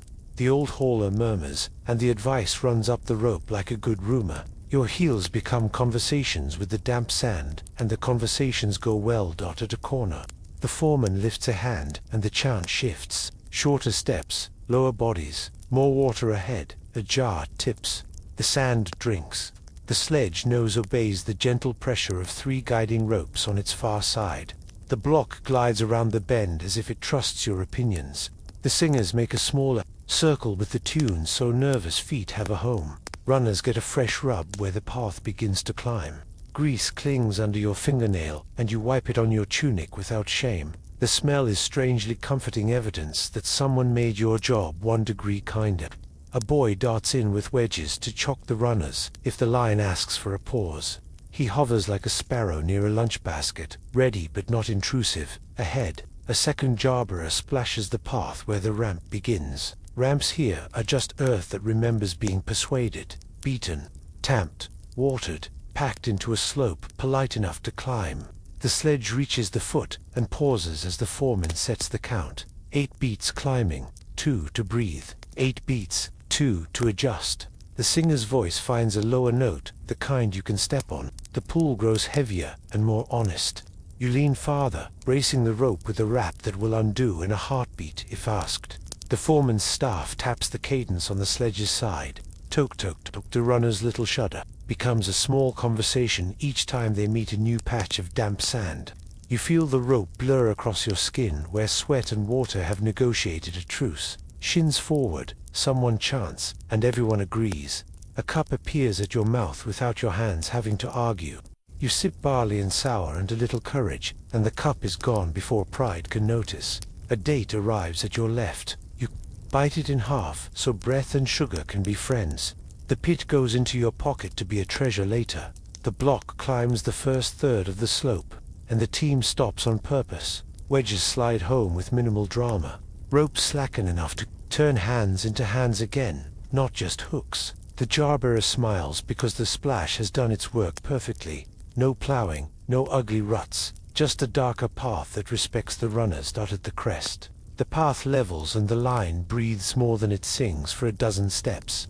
Far off, as if the air is thinner in that direction, you can smell the river's green sentence. The blocks at the ramp's lip wait like dignitaries near a set of ties, polite, patient, not in a hurry because the Nile is the boss of time. The foreman whistles a small bird of a sound that flits down the rope, and backhand the line eases the sledge into a staging place where planks lie flat and shade has been coaxed from 2 awnings. The wedge boy squats, ready hands, ready wood. The jarbera sets the skin in a basin of damp sand, already planning the next ribbon of dark along the way. You unhook, shake your fingers to remind them they are individuals, and feel the rope's weft print in your skin like a temporary tattoo of belonging. Ropes get coiled into clean circles that won't tangle when the next pull calls. Knots are loosened with pride, not impatience. Someone rubs a runner with one last stroke of cloth, then pats it like a friend who has told a long, steady story. You touch the block's edge, cooler on the shaded face, warm where sun wanted to personalize the conversation, and it answers with complete disinterest, which is somehow reassuring. Stone will be stone. People will do the adapting. The singer laughs, the sound smaller now that the line is not one animal. You finished the verse to beats late, she whispers, and you make a long face. I was providing a tasteful echo. You protest through a grin. She bows a tiny stagehand, appoints you chief echo for the next pull, which may be tomorrow or in the cool of late afternoon, depending on what the river wants to be today. A barge pole clacks in the distance, wooden syllables traveling across the hot yard. Men down at the bank are testing depths, reading reeds, asking the Nile if its shoulders are high enough for weight, or if patience should eat another bowl of stew. The hauling team shades their eyes and looks to the glow where water thinks. The ramp down to the quay lies like a promise you believe in because you've seen it kept before. For now, the block rests in its little porch of shade, ropes tidied, runners gleaming, path damp and ready to remember. You step back and roll your shoulders. They click in a language you're starting to understand. The foreman tips his chin toward the river with the same expression he uses for sunrise. We work when it does. The singer hums a few notes that sound like easy water. You stand with them, listening for the timetable written in reeds and ripples, one pull more before the light softens, or a careful wait for the patient calendar of the Nile. Either way, the ropes will be here. The jar will pour a dark line. The sledge will speak and slide and shudder, and your feet will find the tune. Even if you arrive to the verse slightly charmingly late, you wait with the others at the lip of the ramp, eyes following the dark ribbon the jar-bearer poured along the slope. The block rests in its porch of shade, the sledge nose pointed toward the river like a hound that's learned patience. A nod passes down the line. You lean, the ropes answer. The runners whisper against damp earth. The ramp doesn't argue it. Was taught by many feet and many jars to be polite, and the weight moves with the calm confidence of something that knows where it's going. The slope carries you from quarry breath to river breath. Air changes clothes down here. Sun-warmed dust trades places with the cool, plant-fixed scent that gathers where reeds write green cursive along the bank. Your heels feel the ground soften. Your shoulders relax because the sound ahead promises help. First a hush, then the small slap of water against wood, then the clean shove of a pole pushing off the riverbed. You park the sledge at the loading ground, a packed apron of earth and old planks that looks like a dock with opinions. The barge waits nearby, flat and broad, sides tar-dark and sunshiny in stripes, rope fenders hanging like well-fed snakes. You smell the tar before the wind remembers to bring it. Smoky sweet, the scent of waterproof promises. Under it, wood and river sap's old memory and water's long mood. Dot leavers arrive like friends who always show up with sleeves already rolled. For timbers wedge beneath the block. Lift the breath, not the world, the foreman repeats, and everyone bends to the same joke with the same seriousness. A pry, a plank slid in, another pry, another plank. Height happens in patient inches. A roll of the fat, smooth cousin of a sledge, runner tucks under. The barge sidles closer. With a rope's nudge, someone braces a gap plank. That looks sturdier than your best argument. You feel the physics in your bones, without needing names for them. On dirt, the stone is a stubborn sentence. On wood over rollers, it becomes a polite clause. On the barge, afloat, it turns into a reader who weighs less because the river agrees to hold some of the story. Heavy on land becomes easier on water because water likes to carry. Every child learns it by lifting a jar that becomes light when lowered into the Nile. You learned it long ago with a laugh. Today you feel it with your whole back. The Nile's calendar keeps its own counsel. In flood season, the river grows big shoulders. High water means the barge can come near enough to kiss the bank. The plank shortens, and so does the day. In lean months, the bank steps farther away. People lay more planks, and patience eats an extra onion. The foreman reads the river not with numbers but with eyes, line on the reeds, weight of the current, rumor from upstream voices.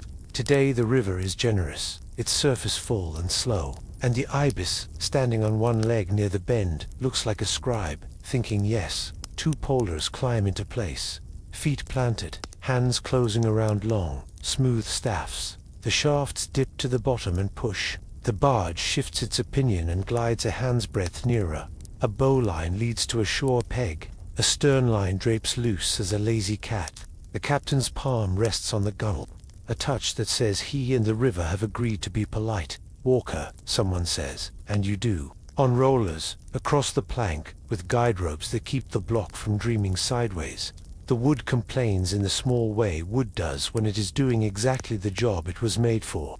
The barge lowers a fraction under the new thought of weight, then remembers buoyancy and rises into balance. The river takes a little more of the story into its hands. You rub your palm where the rope wrote its opinion and discover the mark looks like belonging. A rope sings through a cleat, a wedge drops. With a satisfying thok to keep the load from exploring, someone paints a slick of fat where a future slide might happen. Someone else tucks pads under an edge that would otherwise learn to be sharp in transit. Every small thing is a kindness to later. Reeds rustle at the bank, voices with green tongues. An ibis grumbles once from its white-shirted throat and flaps into a new paragraph of air. A heron lifts, then thinks better of it, then lifts anyway. The barge creaks the creak of a door that knows its hinges. Tar warms under the sun and releases that sun-honeyed smell again. Not loud, just present. Your mouth fills unexpectedly with a taste like smoke and bread and river at once. It is not real. It is how your head files memories. Poles press and bend and straighten. The barge slides like a thought being agreed upon. The bowline leads her out. The stern line checks eagerness. A man on the bank walks with the line looped around his waist like a belt that tells the boat old stories about shallows. He reads the reeds for hidden sandbars and mutters to himself with the gravity of a poet. You watch the pole tips blur underwater and rise with a small sigh each time they leave the river's palm. You hear a low conversation between water and wood at the hull. Lap, lap, lap, as steady as a sleeper's breath. The captain's hand leans, then lifts, then leans again, and the barge nudges into a place where current and intention agree to be neighbors. Out in the main flow, boats nod to each other with small angle changes. Ropes going slack, then taut, then slack again. River, language that doesn't need voices. Timing is everything, and everyone knows it. Stone likes to travel when the Nile is patient. At high water, distance to shore disappears, and the plank becomes a short, trustworthy sentence. At low water, the same weight asks for more words rollers, more men, more matting. So, the captain's eyes always include the sky, as well as the stream. You make a private oath to learn the river's face better. The way wind out of the North irons ripples flat. The way late light turns every sandbar honest. The way the ibis, if it refuses to leave a spot, might be telling you the bottom there is friendlier than it looks. Again, says the foreman. And another block takes its careful journey. Pry, plank, roller, inch, breathe. The song is softer now, a hum you use to keep time with your own breath, rather than tell the world you're working. You finish the last word of a verse, a beat, late, and decide to call it style. A child brings a cup. You sip barley in river wind. The drink tastes like decisions that turned out to be right. You pass the cup on, and it makes its way down the bank, as if guided by reeds. Above you, a kite circles once, and writes a brief essay on patience. The barge, loaded enough for today's sense, noses away from the bank. A push, a gentle release of the bowline, a guide rope paying out in tidy loops, and the flatboat takes the current's hand. The polers settle into a rhythm that looks like breathing. The stern man flicks a steering oar with 2 fingers, and the river believes him. The hull leaves a crease on the water that closes behind like a seam you could sleep on. You stand with the rope coiled at your feet and feel the ground's honesty. Again solid in a way the barge has chosen not to be. The captain raises his palm in a promise that reads as later, and you answer with the small salute people use when they don't want to admit they're proud. The current carries the dark cargo north, where builders are waiting for something simple and strong to arrive on time. Up the ramp again, lighter in step without the sledger nose catches the last of the tar and the first of the hot quarry. Smell, that mix of mica dust, sweat, and sun that your body now files under home. 4th afternoon. Reeds retreat to crisp whispers. Cicadas rehearse the same sermon. The ibis, satisfied with its footnotes, tucks its beak into its wing and becomes a comma in white feathers. Your hands reach automatically for the broom. The wedge, the copper chisel habits that feel like a chair you sit in without looking. The finishing yard spreads out like a page ready for patient letters. Here rough skin becomes polite skin. Blocks that still wear the morning's bruises meet water, sand, and long strokes. Straight edges test honesty. Wooden pads cradle corners. Slurry gathers and runs in gray ribbons that dry into maps on the ground. You pause with your palm flat on a block, feeling its heat like bread a few minutes after the oven. Your thumb finds a small ridge, Your thoughts find the rhythm of circles that will make it disappear without the world knowing how. Around you, other hands are already working rub. Hush, scrape smooth. Hush, the kind of sounds that make time behave. Somewhere behind, the water keeps speaking its slow language, promising to return the barge when the current writes the right sentence. You pick up a sandstone rubber, heavier than it looks, and dip it in a pan where water has the patience of a librarian. Sand pinches between stone faces, and the first passing stroke writes a quieter future on the block. You smile at the stubbornness that has learned to purr, at the way weight changes character when guided with a wet palm and an unhurried breath. The river's calendar still turns out there, but in here the yard has its own, measured in circles and rinses. In the first glint of a plane that will one day turn sky into a pale echo, you settle your feet, set your shoulders, and let your hands join the patient conversation, knowing that tomorrow another line of damp sand will darken the ramp, another barge will listen to poles and ropes, and another block will float away on land, easy on water, while the finishing yard keeps teaching stone how to shine without forgetting its strength. You wet your palm, scatter a pinch of quartz sand on the block, and set the sandstone rubber down like a friend taking its place at the table. The first stroke is a greeting, slow, even, a circle your shoulder understands before your brain names it. Grit wakes under the stone with a small whisper, then settles into the steady lull of work done the kind way. The slurry forms almost immediately milk gray and grainy, a soup of water, sand, and pride. It slicks beneath the rubber, making the sound of silk reconsidered as mud. Rub, hush. Your hands find a rhythm that lets your wrists stay interested but not dramatic. Your arms draw lazy suns on the face of the stone, overlapping circles that stitch the surface into agreement. You breathe to the beat you're making, and the breath makes the beat easier, which feels like a small miracle and is really just good sense. Water keeps the dust polite. A drip tray beside you accepts a ladle's pour, then returns a thin ribbon, steady as a level-headed friend. Each time the slurry looks too thick when the rub begins to rasp instead of hush.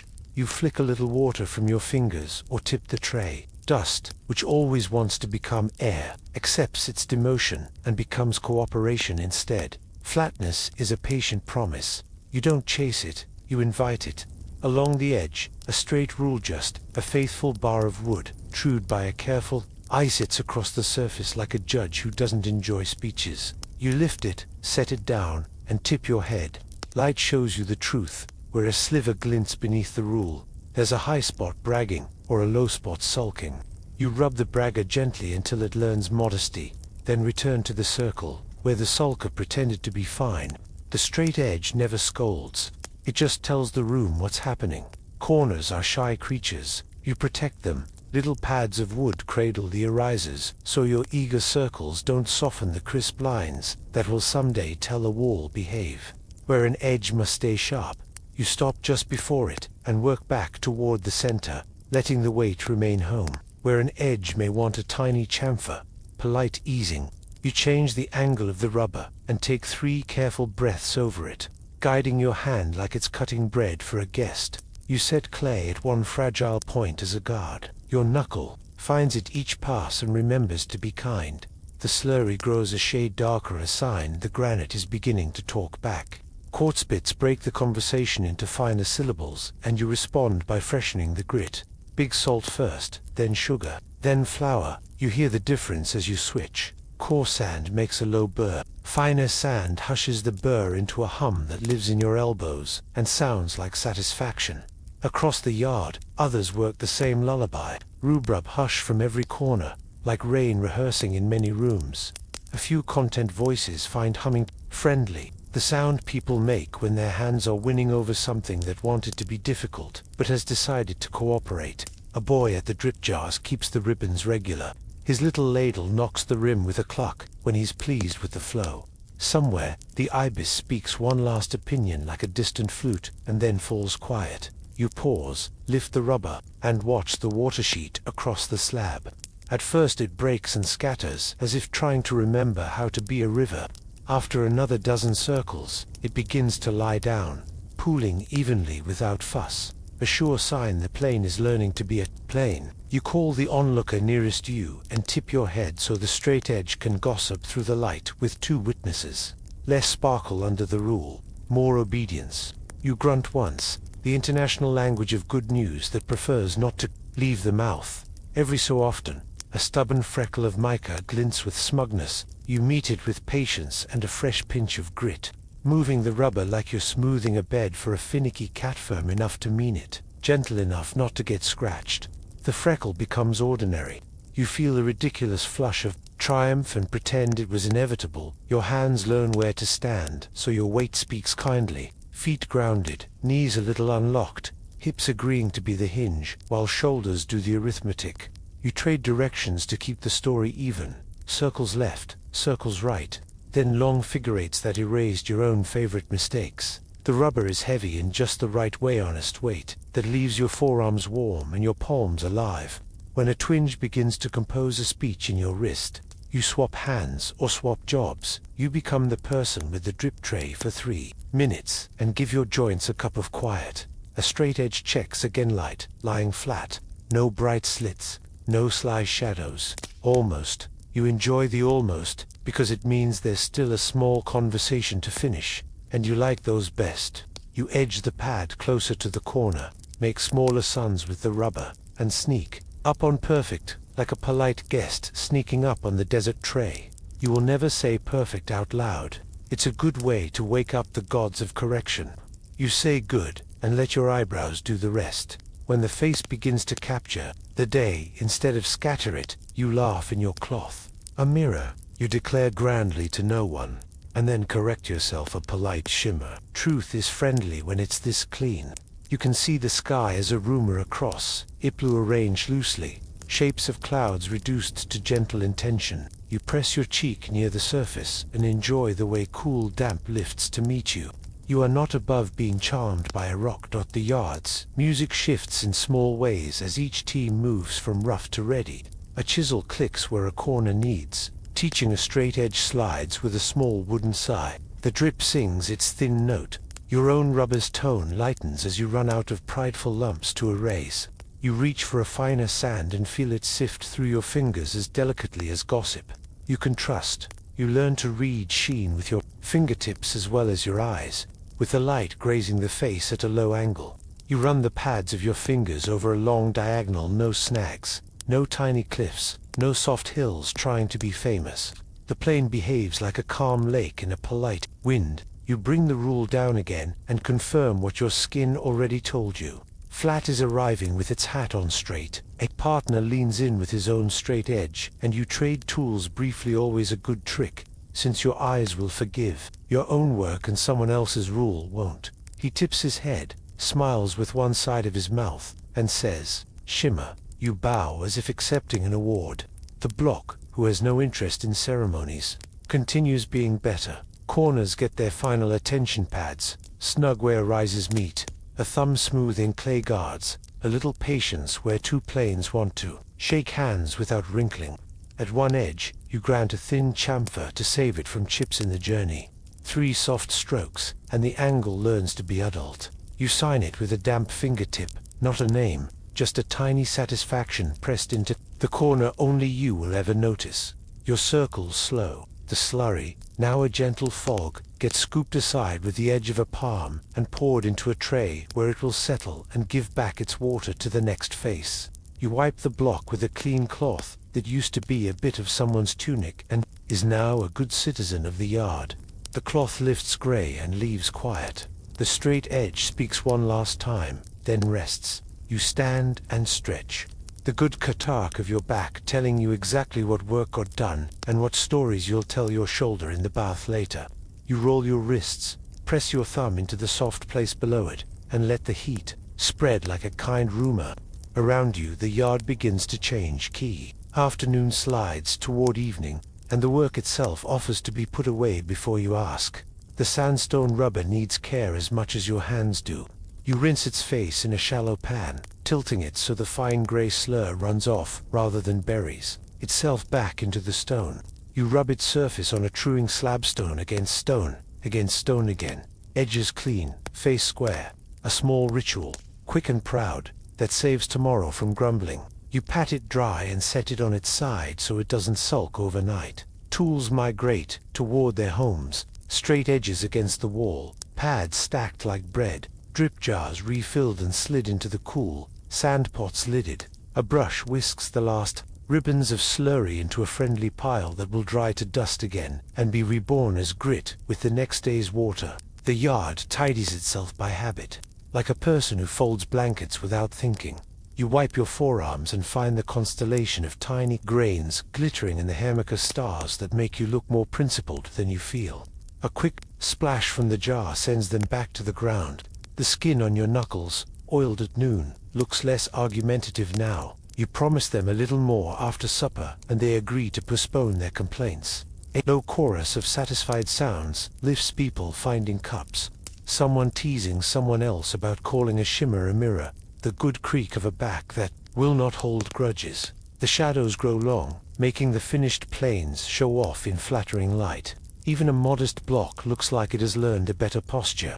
You try not to take the compliments personally. You fail. Gracefully, beyond the yard, the river says its evening lap, and a breeze comes ashore with the cool at its hem.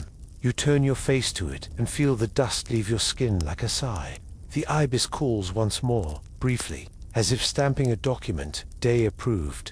You press your palm clean, now flat, to the block, and it comes back damp but not gritty, which is a different kind of triumph. You gather your cloths and the little jar of oil, tuck the straight edge under your arm, and glance along the faces that will tomorrow become fewer hills and more sky. The yard has the look of a book someone has read carefully and left open in the right place.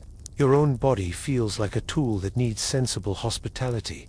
Water for eyes, salve for knuckles, a stretch for the long rope of your back. You walk toward the corner where evening care waits basin salves, the smith with his quenching bowls, the rope keeper with neat coils, the basket of bread and beer, arithmetic ready to be counted again. The sun lowers his voice. The first lamp wakefully clears its throat. You set the rubber down where it sleeps, bow to the block without being precious about it, and follow the soft map out of the finishing yard, toward warmth for the muscles and kind hands for the tools that did the thinking with you today. The basin greets your hands with the kind of water that remembers shadows. You cup it, blink into it, and let the day rinse out of your eyes. Grit loosens, corners cool, the world sharpens without needing to be bright. You splash once more for luck, and watch the thin stream run into a shallow tray, the last light riding on it like a thin fish. The skin around your eyes thanks you in a language of tiny sighs. A low table waits with the evening's kindness arranged in little bowls, salves the color of sunset and fresh clay, strips of clean linen, a pot of honey that has decided to be both food and doctor. You sit on a block still holding the day's warmth, and hold your hands out like a student. The healer pinches a bit of salve between finger and thumb and smooths it over the raw places across your knuckles. The scent is green and quiet sesame, a whisper of frankincense, something sharp and leaf bright. Heat in the skin goes from complaint to conversation. Honey gets its turn on the little cuts that told stories without permission. It's a simple magic, and a tidy one. Honey knows how to keep out the tiny troublemakers you can't see and how to stay sweetly sticky so the bandage doesn't wander. It draws a bit of wet away from the sore place and keeps the edges soft while tomorrow grows underneath.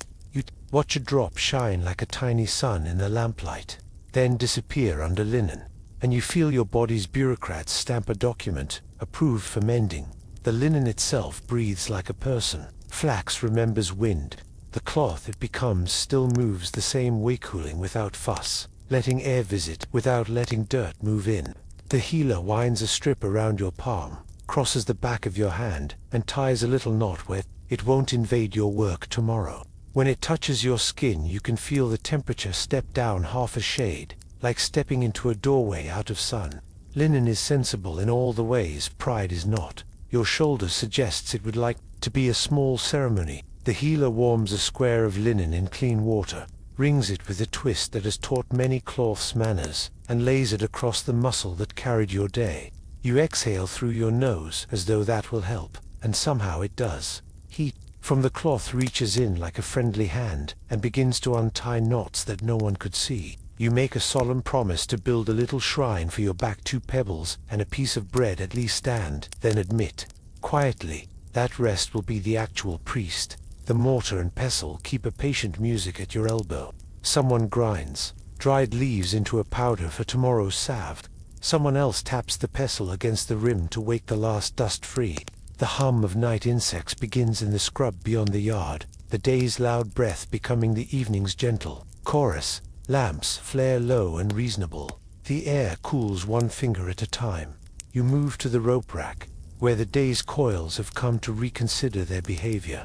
The hauling lines wear their work in kinks like wrinkles in a good story. You run a wooden comb through the fibers, not to make them pretty, but to let them remember their liage twist, returning to the spiral that makes strength out of many small strings. If a coil wants to be dramatic and loop on itself, you show it the peg and the peg shows it gravity. A little water from your palm calms the stubborn, and a smear of fat on the places that rubbed too honestly persuades abrasion to try politeness. When a kink is too proud to learn, you set the line under light tension and leave it to think. By morning, even rope has new manners. A chisel clears its throat near the smith's bench. Copper's edge has opinions, after a day blunted here, mushroomed there. Its mouth turns sullen where it met a new quartz grin. You lay it across a small bed of coals, fan once, and watch the metal blush to the color of a careful sunset. Copper softens with warmth, not to become lazy, but to become kind to the hammer that will remind it of its shape. You lift it with tongs, let the heat drift away until the edge does not argue with your fingers. Then take it to the truing stone. Quiet strokes, small circles, the edge becoming a line that knows which way to point. No drama, just a return to character. The mallets. Head gets inspected where the grain lifted. A wrap of damp cloth, a third de return in the cool, and it promises not to chip like gossip. The handle gets a rub of oil only, a breath so your palm and the wood will sign a better treaty tomorrow. Tools are the camp's other animals. If you feed them in the evening, they work with you in the morning. If you ignore them, they remember. You slip your feet out of sandals and rub the dust away. The dust is fine as chalk and ties light knots in the hair on your ankles. The water unties them without comment. You roll the sole of your foot over a smooth pebble until the arch relaxes and agrees to be a bridge again. Linen for the sore toe. A promise to yourself about picking up that strap earlier next time. And you are once more a person rather than a set of useful complaints. The ration steward comes by.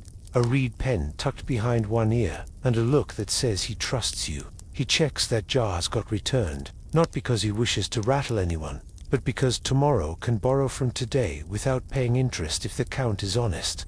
The seal presses click on the clay tokens with a small, pleasing finality. The numbers on his wax read less like tallies and more like the pattern of caring that kept elbows and tempers smooth. You thank him without words. He agrees without needing them. A young worker sits beside you, holding their own jar of salve, as if it might pronounce them a fraud. You show them your knuckles, raw and shiny. You show them how to smear the ointment, without making it chase itself. You show them the trick of wrapping linen so it does not crawl like a curious lizard. Their shoulders exit their ears. Their day becomes less important and more possible. You feel big for exactly 3 seconds, and then notice a hitch in your own breath.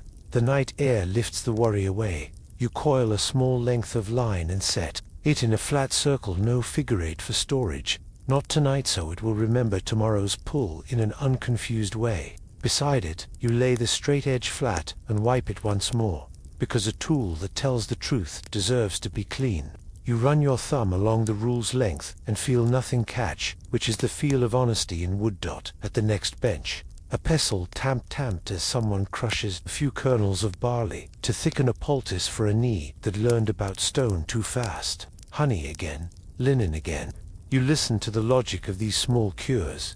None of them are clever, all of them are faithful. Warmth to soften, cool to quiet, clean to convince, rest to complete. The healer sums it up, without summing. We do our part, the night does the rest. You breathe that in. Rest is the best tool, one that sharpens everything else without costing any oil. Sleep will do what salve cannot. Stitch the tiny tears in muscle. Sort the day's noise into useful and gaunt. Set bones in the habit of not arguing about the same thing twice. You tell your back again about the promised shrine to pebbles and a piece of bread, and, if you're feeling extravagant, a date. Your back accepts the treaty and asks only that you lie down straight, instead of like a clever question mark. Night, insects tune themselves. Small string sections hidden in the scrub. A little wind walks through the yard, lifts the last heat off the blocks, and leaves the plains cool and agreeable. Lamps throw coins of amber across the ground. The coins stack into calm. Somewhere, a reed flute tries 3 notes and decides that tonight, the mortar and pestle already have the song covered. You put the chisel you re-edged into its place, edge turned inward, as if it were a cat being put to bed, facing the wall to prevent midnight ambitions. You set the rope on its peg, brush your palms together, and watch the dust leap away like thoughts you no longer need to think. You rinse your eyes one last time, because your grandmother's voice still lives behind.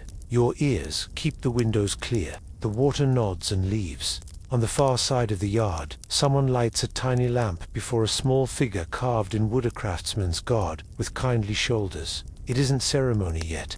It is more like a greeting you, save for the end of a day when nothing broke that couldn't be mended. You consider the little gestures tucked around the camp charms, sewn into headbands. A line of salt near a tent flap. A reed drawing pinned under a basket, so measurements will sleep safely. You can feel those quiet beliefs leaning over all this. Careful work, not asking for attention, only keeping courage steady by being constants in a world of heat and stone. The healer taps the pestle once in the mortar. A soft enough the insects keep the lull. You flex your newly wrapped hand, touch your shoulder under the cooling linen, and find that both have decided to be friends with gravity again.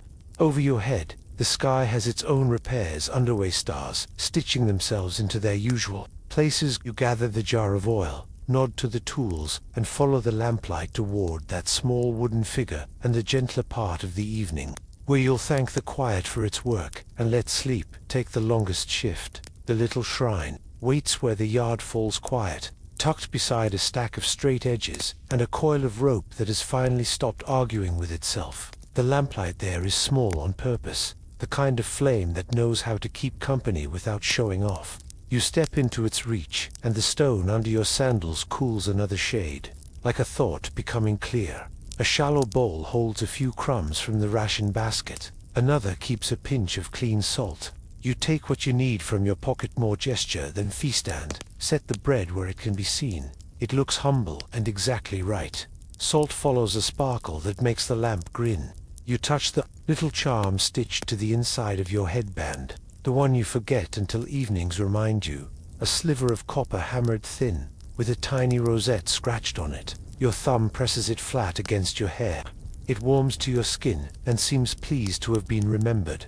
The figures are small. One is simply a shape with a cap that looks like a square peg settled on a calm head, Patar with his hands wrapped around the idea of making. He is not large, he does not need to be. He is the kind of presence you feel when a tool sits correctly in your palm, or a knot agrees to lie flat at the first try. Beside him, a palm-high plaque bears a neat mark like a star with tidy points. Sish, emblem, the keeper of writing and measuring. If you squint, it could be a flower. If you breathe, it becomes a memory of chords stretched true. You don't say much. This is not a place for speeches. You breathe a thank you that has the shape of the day in it. You place the crumbs because food means time and strength. You place the salt because promises like clear edges, and salt knows how to keep things honest. Your cloth rustles when you bow your head, and a pool of lamplight settles on the edge of your hand, as if it recognizes the same set of knuckles that held a pounder this morning.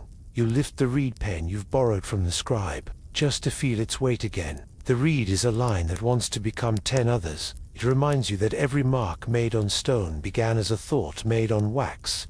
You set it back gently, not because the gods require neat pens, but because neat pens make neat mornings. Patar approves, in the way wood approves when it does not splinter.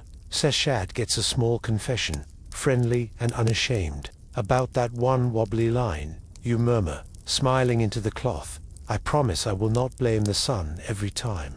You picture her eyebrow lifting, the way a scribe's does when you claim a right angle that isn't quite committed. You ask for steady hands tomorrow, Not miracles get all the interesting stories, but true lines make houses stand and doors behave. The charm in your headband is not rare. Many people out here carry their household protectors in small forms. I brushed on a scrap of linen, a fat little dwarf carved from wood, cheerful, tongue out, scaring away bad ideas. A simple bead that means remember me and I will remember you. These are travel-size comforts. Bigger statues live in bigger places, temples with long shadows, and people who speak for the gods out loud. But the camp has its own clergy. The old woman who knots a cord the correct way before a pull. The boy who taps 3 times on the sledge frame for luck. The foreman who sets a loaf aside for hands that are slow tonight. The gods travel just fine in gestures. You think of Ptah the way you think of a bench that does not wobble. He is there when copper returns from the coals, ready to listen. He is there when a mallet head is wrapped and turned a third, and promises not to split its own opinion down the grain. He is very much there when the block meets the barge, and both pretend they have known each other since the first flood. He is, you suspect, nodding at you now that you've put the chisel away with its edge facing inward like a cat turned toward the wall to discourage midnight adventures. Seshat's favorite hour. You decide, must be dawn, when cords run straight, with dew and a snapped line lands so clean it could be a horizon on stone. She is there when the plumb bob settles honest, after a human hand has stopped shaking. She is the sigh you make when the straight edge shows no sly light under it. She keeps the arithmetic of bread and beer tidy. Too, you feel that in your bones because a ledger is a kind of building made of numbers, and buildings also prefer to stay up. The flute from the far tent wall finds a shy tune. The player seems to be asking the night whether it minds a melody. The lamp answers in soft crackles that sound like yes. Sand shifts under your sandals. The yard breathes without the pounders speaking for it. You think of all the quiet charms stitched into this place. A line of salt near a tent flap because pests respect boundaries. A scrap of red thread on a baby's wrist because the world sometimes needs reminding to be gentle. A black bead set into the ropekeeper's bracelet because Izavan painted ones are good at warding off envy. You touch your headband again. The copper is just a wafer really, but it makes a thought stand still long enough to be useful. You imagine Seshat's rosette stamped in the air above tomorrow's trench, faint and cheerful, not stern.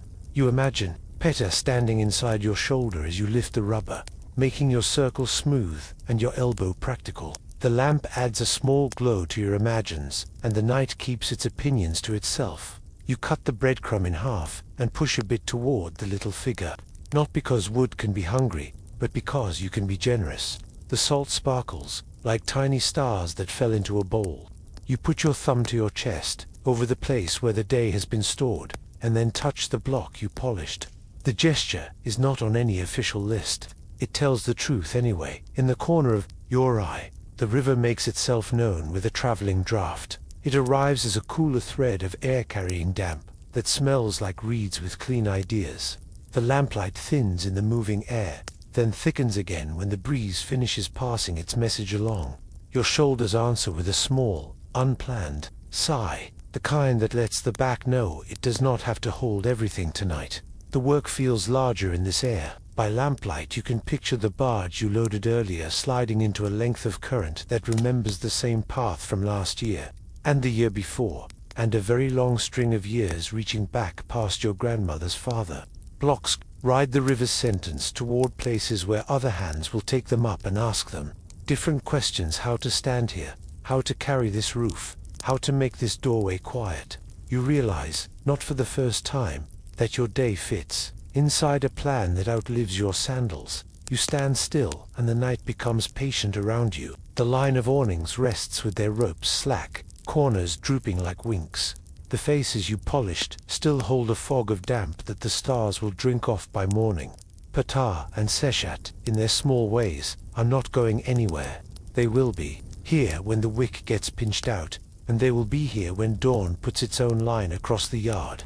You trust them the way you trust a well-tied knot. Not magic exactly, but very persuasive. A thought pricks you like a friendly thorn. The songs you sing at the ropes are also prayers. You didn't plan this. The counting, the breath, The way voices reach down the line and make 100 backs lean together, those are offerings. 2. The foreman's whistle, the scribe's ticks, the boy's careful splash along the path. Each one is a little liturgy that keeps this moving city honest. You call Seshat by the quiet names, not the temple ones. Lady of good lines, friend of the cord, kindly eyebrow, and promise to keep your hands slower when the sun shines bright enough to make pride squint. You nod to Petter with a carpenter's respect and tell him you will not leave Chisel's face up like a bad joke. You ask both of them to walk with you tomorrow, not in front, not behind, just close enough to make mistakes small and victories modest. The lamp smokes once, then remembers its manners. A moth studies the flame and thinks better of its plan. Sand creeps into your sandal and reminds you you're a person and not a poem.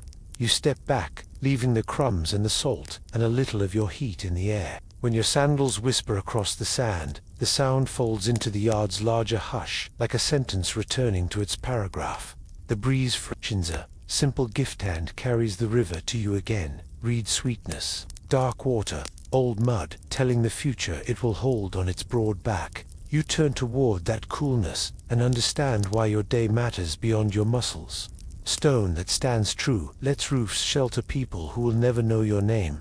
A corner kept crisp teaches the next corner how to behave. A block that travels safe teaches patience to whatever lives where it arrives. You picture a child's hand sliding along a polished wall years from now, and you smile purely for the wall. The lamp's wick crackles, then bows to a lower flame as if nodding at your conclusion. You press your palm once to the charm in your headband, then once to your chest, and finally to the smoothing plane on the nearest block. The gestures stack into something sturdy. You lift your eyes to the strip of sky the awnings left open, breathe the river's steady report, and let the thought settle. This work is bigger than one back, bigger than one day. It is a long line drawn with good hands, measured by kindness, checked by light. You turn toward your sleeping place with that line inside you, willing to follow it wherever tomorrow sets the chord. Crickets begin to write their tiny lines in the dark, and the breeze passes through the yard as if it's checking on everyone it knows. The lamp by the shrine lowers its voice, and your breath settles to match the night's quieter rhythm. You stand there for a heartbeat longer and admit a small truth to yourself. It isn't the single heavy moment that wears you out here. It's the gentle army of small ones, the grip that never goes off duty, the sun that keeps asking questions, the dust that loves a negotiation, the weight that tutors humility in long, patient lessons. Your hands tell the first story. Even now, wrapped in linen and cooled by water, they still hold the memory of rope and stone. A grip here is not a dramatic knot of muscles. It is a constant handshake. Ropes do not care about your feelings. They care about steadiness. Pounders, like wrists that fall and release and fall again without sulking. Rubbers want palms that can turn circles for an hour without inventing grievances. You discover that letting go never quite happens. You just change who you're holding. Tool, rope, cup, straight edge, a friend's elbow when the path is uneven. Your modern sandals, by the way, have filed for early retirement twice today. You pat them with sympathy and promise them a quiet desk job in a cooler century. The sun keeps a diary of your choices. It watches you lift the awning lower.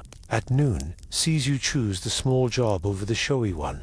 Notices when you wet the ground before the pull instead of after. Even near dusk, you can feel it in your bones, the way heat reached into you like a teacher who taps a page and asks you to read it out loud. It wasn't cruel. It was persistent. You negotiated. Shade stripe here, oil on knuckles there. One measured sip now, one later. No heroics. Just treaty after treaty with a polite tyrant who appreciates good manners. Dust is the camp's most social citizen. It wants to be in every conversation. Your lungs, your eyes, your bread. You learned to make it an ally. Wet the cloth. It behaves. Wet the path. It becomes road. Sweep backward. It drops instead of rising. Carry the jar wrapped in damp sand. Dust decides to sit this one out. Each tiny choice saves a cough you didn't have to have, a blink you didn't have to spend. That's a kind of wealth you can feel in your ribs. Wait is the honest tutor. It doesn't shout. It simply refuses to move until you ask correctly. The sledge taught you that leaning through your heels works better than leaning on them. The lever taught you that an inch well earned is worth a yard of foolishness. The barge taught you that weight is not always what it claims on water. A stone is less of a bully. And the rubber taught you that weight, guided by water and sand, becomes polish instead of punishment. You start to think of heaviness as a language, and you're finally learning your alphabet. Endurance grows in the least glamorous places. It lives in the routine.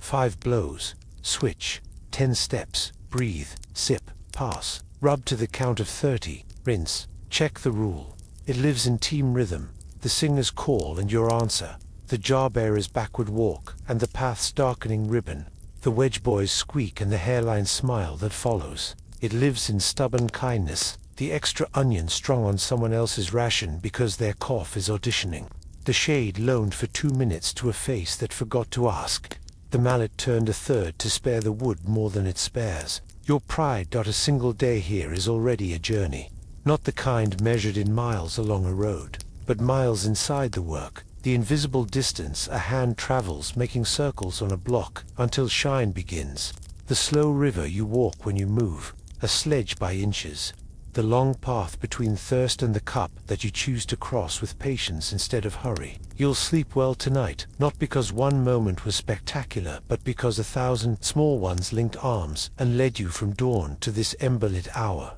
You inventory the quiet burdens because naming them takes their sting away. Grip, constant guest, now fed and put to bed in linen. Sun, a strict teacher you're impressed with wit rather than boldness. Dust, a chatterbox who behaved when you offered work and water. Wait, the tutor whose fairness you've come to trust. You feel a soft gratitude for the fact that none of them demanded more than steadiness and sense. You also feel a soft amusement at your sandals, which whisper from your feet, "Transfer us to temple duty, please." You tell them we'll revisit their request after the flood. The breeze fingers the awning hems and finds the banked fire. An ember pops with the contentment of a belly after stew. The smell of tar from the barges lingers like a remembered lesson, sweet and smoky. Crickets continue their lower counting, precise and unhurried. You take a date from a small bowl and let it dissolve into sugar that unknots whatever the day forgot to untie. Endurance, you decide, is a choir. Your solo would have cracked at noon. With the others, haulers, scribes, jar-bearers, wedge boys, tool menders, broom wielders, sang a whole day into shape.